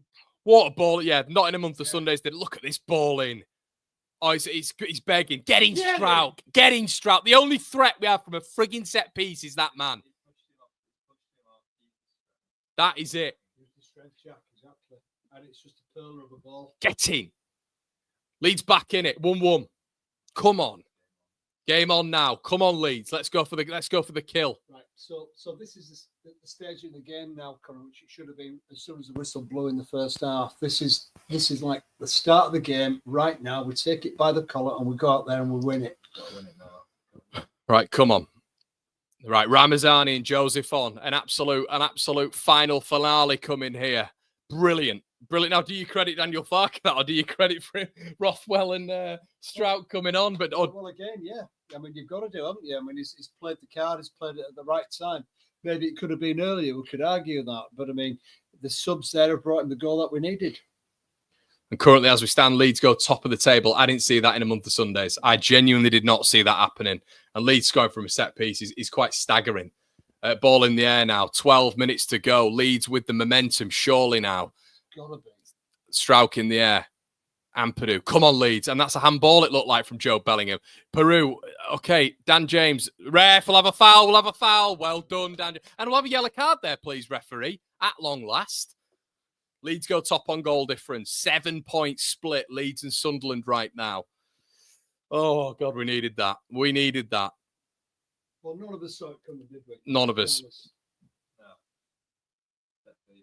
And yet Farke has been vindicated again. And that's fair enough. That's why he's employed. We'd like to have seen the substitutions a little bit earlier, but still, it's come. We've got to go. And it should really set this up I'm hoping for a fantastic 10 to 15 minutes. To the end of the game now. Rothwell. Sunderland obviously still posing that threat. Oh, it looks... Well, at least we've got rid of Isidore. Yeah, at least Isidore's off the pitch. Melier. It was two best footballing teams in the division by a mile, in my opinion. Do you reckon? I mean, I've not seen a heap of Sunderland, I'll be honest. I've seen, well, for me, for two games, they were by far the better team against Sheffield United. By the way, with a lot of injuries. That Burnley game, there was only one team that was going to win that. 2 penalties missed towards the end by Isidore. So, yeah, and then obviously the stadium are like with us. We got a draw there, didn't we? So they've responded quite well here.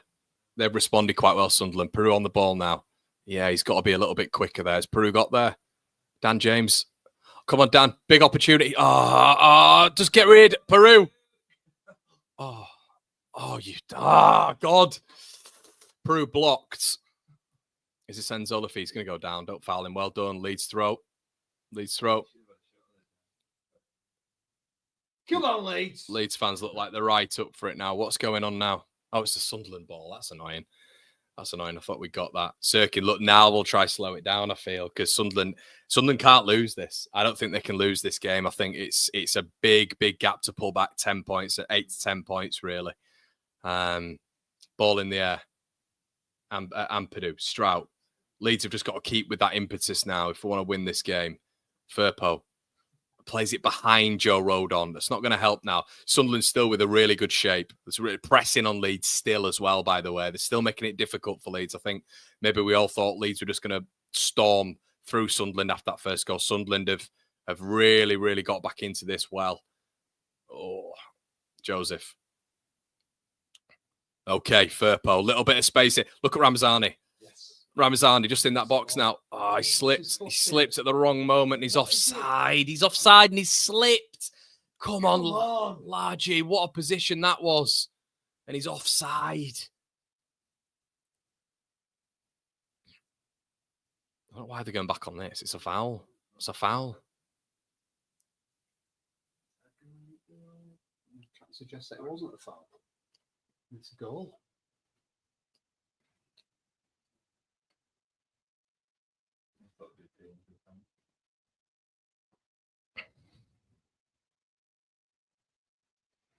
I don't know what's going on here. The game is completely slowed down. Perfect for Sunderland as they take the time now. The ref's been an absolute dick and booking everyone. And Patterson's been booked for time wasting. Has a quick yawn, spits on the pitch. Takes another 30 seconds to look up. Just been booked for time wasting. He's booked. Well, probably think I've got the booking. I'll take even longer. Oh yeah, he's never going to send him off, is he? That'd take bottle from a referee.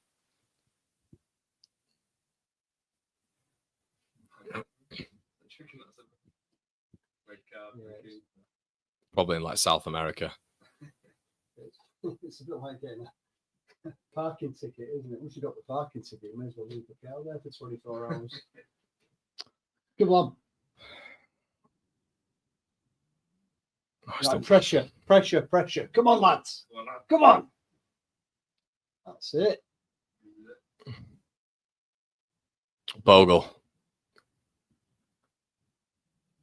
Well done, Joseph. Good touch. Danjo. Oh, I started touching it. Good touch followed by bad touch. Sunderland a bit rattled there. Oh, but Enzo Lafi's done well. Doesn't this call for Nonso now? We need Ampadu. Nonso now. I think Nonso's really going to upset them. Oh, come on, Leeds. Let's keep it going. Let's keep it. I know it's easier said than done. You don't want to risk it now, but it's like they're still pressing from the front really well, aren't they? You see them on our touch, the centre-back's touch. Well done, Strout. Plays a good ball in off Firpo. Come on, Ramazani. Come on, don't slow down, Ramazani. He slows down when he's got Dan Ballard in his sights. Come on, Largy. Flipping heck.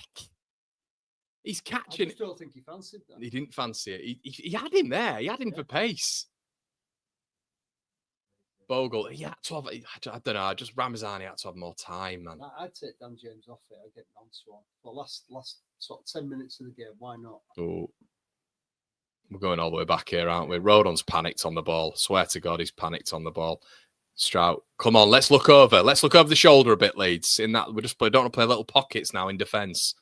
Been doing that all game. Ampadu, Rothwell. Brilliant from Rothwell there. Excellent. You got to keep it going well to see the difference Rothwell makes. James Ball, it's a terrible ball in. Ramazani on the other side. Come on, Largy. He's got tight with him. He's done really well. Try Hume and Ramazani. Yeah, Ramazani. Oh, and then Firpo goes as well. Bogle does well. James. He needs to come off. I mean, he's had a high impetus game. He's probably tired. He needs to come off, getting on to him for the last 10 minutes. Paveda's coming on.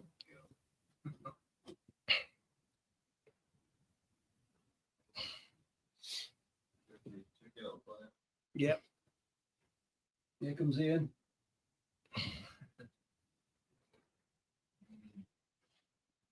Paveda comes on for Patrick Roberts. Like a weird wry smile about him, hasn't he? Loves the booze, apparently. Does he? Yeah. And Purdue. No, definitely not. Looky there. Bogle.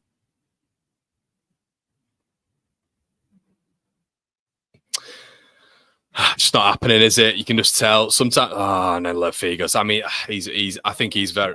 I don't know what Ampadu's just going there, putting a reducer on him when he's going nowhere. Dan Neil. Come on, close him down. Ballard. Come on, Leeds, get hold of the ball. Come on. Now's the time, isn't it? He looks shagged, that lad, doesn't he? Ballard. Strout. I can't see a winner for me. Man, hopefully I'm going to. Hopefully I'm jinxing it. I don't see a winner. I think they've recovered really well. Can do. I see it. No. It's changed. I mean, that Ballard look absolutely dead on his feet. James, but it's not moving in the middle, is it? Look, we're still doing this. We're still doing this thing where it's back. Look, we're not getting through the space. To be honest, Connor, this is where we need a change right again. We just need to get some fresh legs on and just run at that lad. You know, the defence. They look tired, I think. Firpo. Ramazan. No, it's Ramazan. He's not started well, has he? At all. No, he's off the pace. He's completely. That's what I mean. It's minutes, isn't it? You get minutes, and you're a little bit. It's all about coming minutes. You're a little bit less rusty, and this is where Farker needs to judge it more. You can see, he's been right with his subs when they came on. We got a goal, but what is that? Ampadu. Ampadu's. I don't know what. I mean, it's embarrassing how much Leeds are slipping across this pitch, and a little bit of a moment here maybe for Sunderland. Ian Paveda, Trey Hume on the overlap. Hume. He's done well there. Firpo. Come on, Firpo. Wait. I mean, he had an opportunity there to get rid of it, Firpo.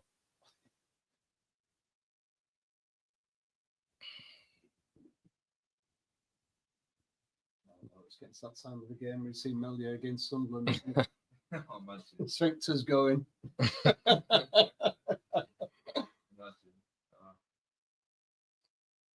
I think I'd have to go to Ellen Road, to be honest.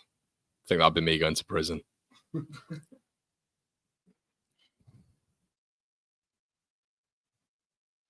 Good bunch of footballers, aren't they? Well, I've got to be honest, Connor, from what I've seen with Sunderland tonight, you know, I've seen Burnley play, I've seen Sheffield United play, and these are a better outfit. Miles better. Yeah. So much better on the ball. They're so dangerous. Well, they've had not an awful lot to do, but they look very assured. They're very well drilled. They've got a certain amount of menace about them. And the way it's going at the moment, we've not been able to beat them this season. No. Oh, they've got 3 over here.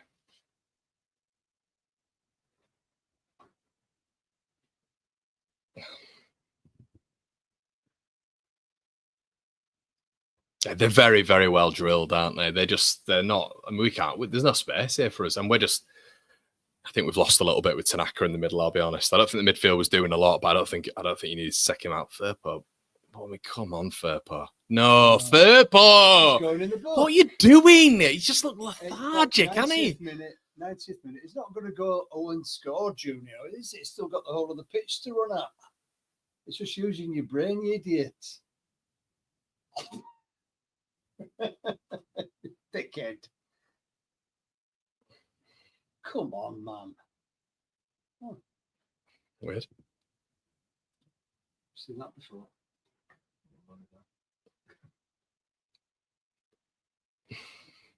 Right. Somebody coming on now? No. Who's he bringing on now? He is. Bringing on Byron. Oh, brilliant. Well, there you go. There's the intention. So what's all that about? Just what's the point, doesn't he? If he does bring on Byram. Unless Firpo's actually injured, where he did look a bit leggy there, to be fair. That's going to slow the game down another 5 minutes, isn't it? Tell you what, Daniel, why don't you just chuck Nonso on? Give him a run out for 4 minutes. Something might happen. Rothwell does well. You know, what a change he's been. Yeah. Paul looks all right to me, Connor. Ramazani. Soft. Oh, nearly. Oh, dear. Oh. Is he all right? Another foul. This is unbelievable. I mean, Pavard has spent more time on his arse. Yeah, we're bringing Byram on, so I don't know. So you don't want to.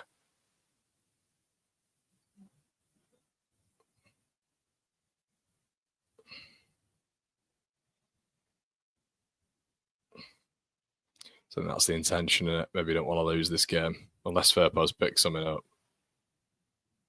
He's got his hand on his leg, hasn't he? They've got to Sheffield United. It's not what you need, is it? No, it's going to have to be a much improved performance. Although I think these are a better outfit, Connor. Yeah. Byram. And loses it straight away. Good. Shouldn't be a threat here. Look how many white shirts are back. It shouldn't be a threat. Meander.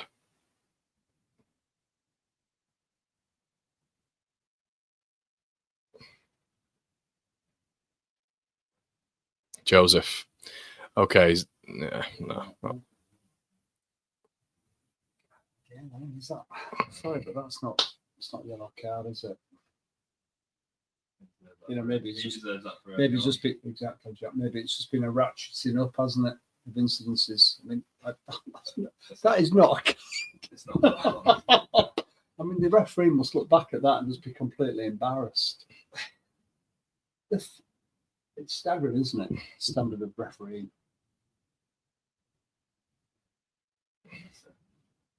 Oh, mean. Oh, 9. Bogle.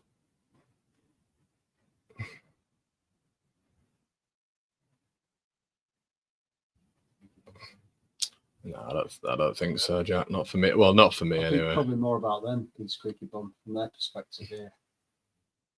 Conjure something up. Rothwell. You just got to be careful of the counter attack, haven't we, Jack? There we go. That's what Byram will do. All the way back. That's what Byram will do. That. Can't go on that left-hand side. Yeah. So you might as well go on the other side because Byram's not going to go on that left, is he? So you might as well just go on that right. No, never happening.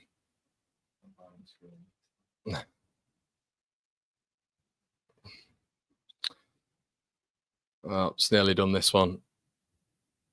Strouk. Ampadu. Strout. What's going on here? It's like it's like the tempo's gone again, and it's completely gone, the tempo. It's difficult though when they've got their full team behind the ball at this stage in the game. Yeah. It's difficult. Bogle. See, I'd go inside to James there. I don't know why he's gone outside there. He's done well there. Bogle. No. Oof, Corner, I think. He's been my player of the match, Bogle. Has he? Yeah. He's been thinking all the way through the team. The only other player, and we've already taken most probably been Tanaka. But for me, he's been our standout performer tonight. Yeah. I'd say James. Yeah. I think James is the only threat we've had. Solomon was. Nah, I don't think he was good tonight. Solomon is way too predictable. Rothwell, anyway. Last roll of the dice for Leeds, it feels. Rothwell, ball in. No. Ramazani, somehow it's still in play. Rothwell cuts inside. Yeah!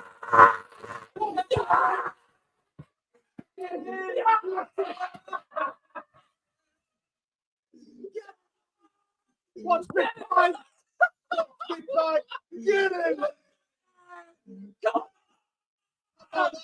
Get in there! Stop it! Get him! Get in! Come on! Come on, Leeds. Get in! Get in there! Come on!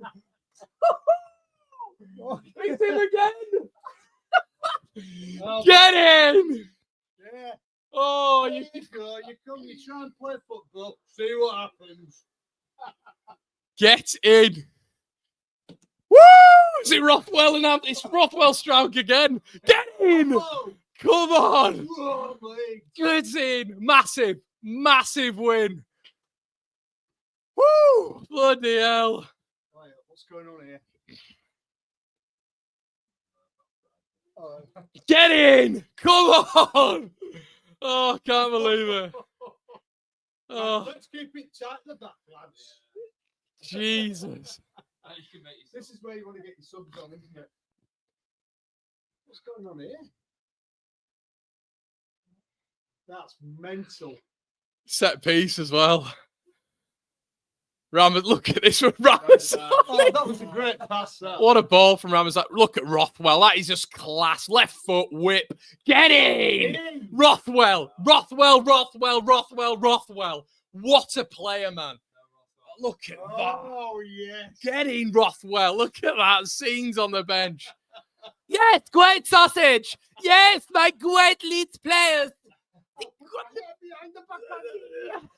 The greatest sausage I've ever had in my team. My life. Yes! Get in there! What a win! Come on! Get in! So, what happened up there? Oh, it's on! Yeah! Because you lost. Just because you've lost, boys. Bye. Bye, bye, bye, bye. Bye, bye, bye, bye. Bye, bye, bye, bye. Bye, bye, bye, bye. Get in. Oh, it's brilliant. It's brilliant. Scenes at Ellen Road. Absolute scenes. Get in.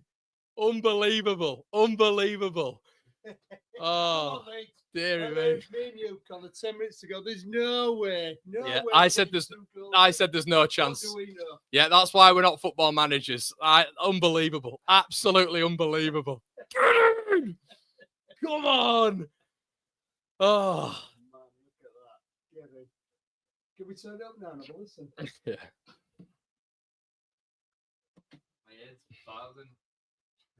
Oh, it's great for my football team, but where for we? You were disappointing. Because they'll have gone upset Luke 09. He'll have got some, I reckon. I reckon they all went up to his face probably because he was giving it the whole game, wasn't he? Get in. 2-1. Unbelievable. I didn't see that coming. Not at all. Don't call it a comeback. What can we send him? He sent that picture of Wilson. Did you? What can we send him, Connor? Any ideas? It's me doing that. What did you think of it? Oh, unbelievable. 2 goals from set plays. How's that worked? Farker saves touchline ban against Sheffield. Look at Nonto. That's good from Nonto to see that. See all those who said apparently he's got attitude and he wants to leave. Bye, Isidore. See you in a bit, mate. Bye. Bye. Yeah, send it when we're doing the Castaway film. We got sent by our Sunderland fan, a friend of ours, the Wilson thing from Castaway. If you've not seen the film Castaway, it's the ball. Doesn't Tom Hanks try kick the ball away? Does he lose it? You know when he throws it, you should do that. A gif or a gif, I don't know. Yeah. Whatever it is. Come on, Leeds. Massive win. Leeds on 72. 10 points clear. 10 points clear. Right, guys, I'm going to go off on the match review just now. Thanks for joining me. Make sure you slap a like on the video. I'll see you in a bit. Cheers. Get in.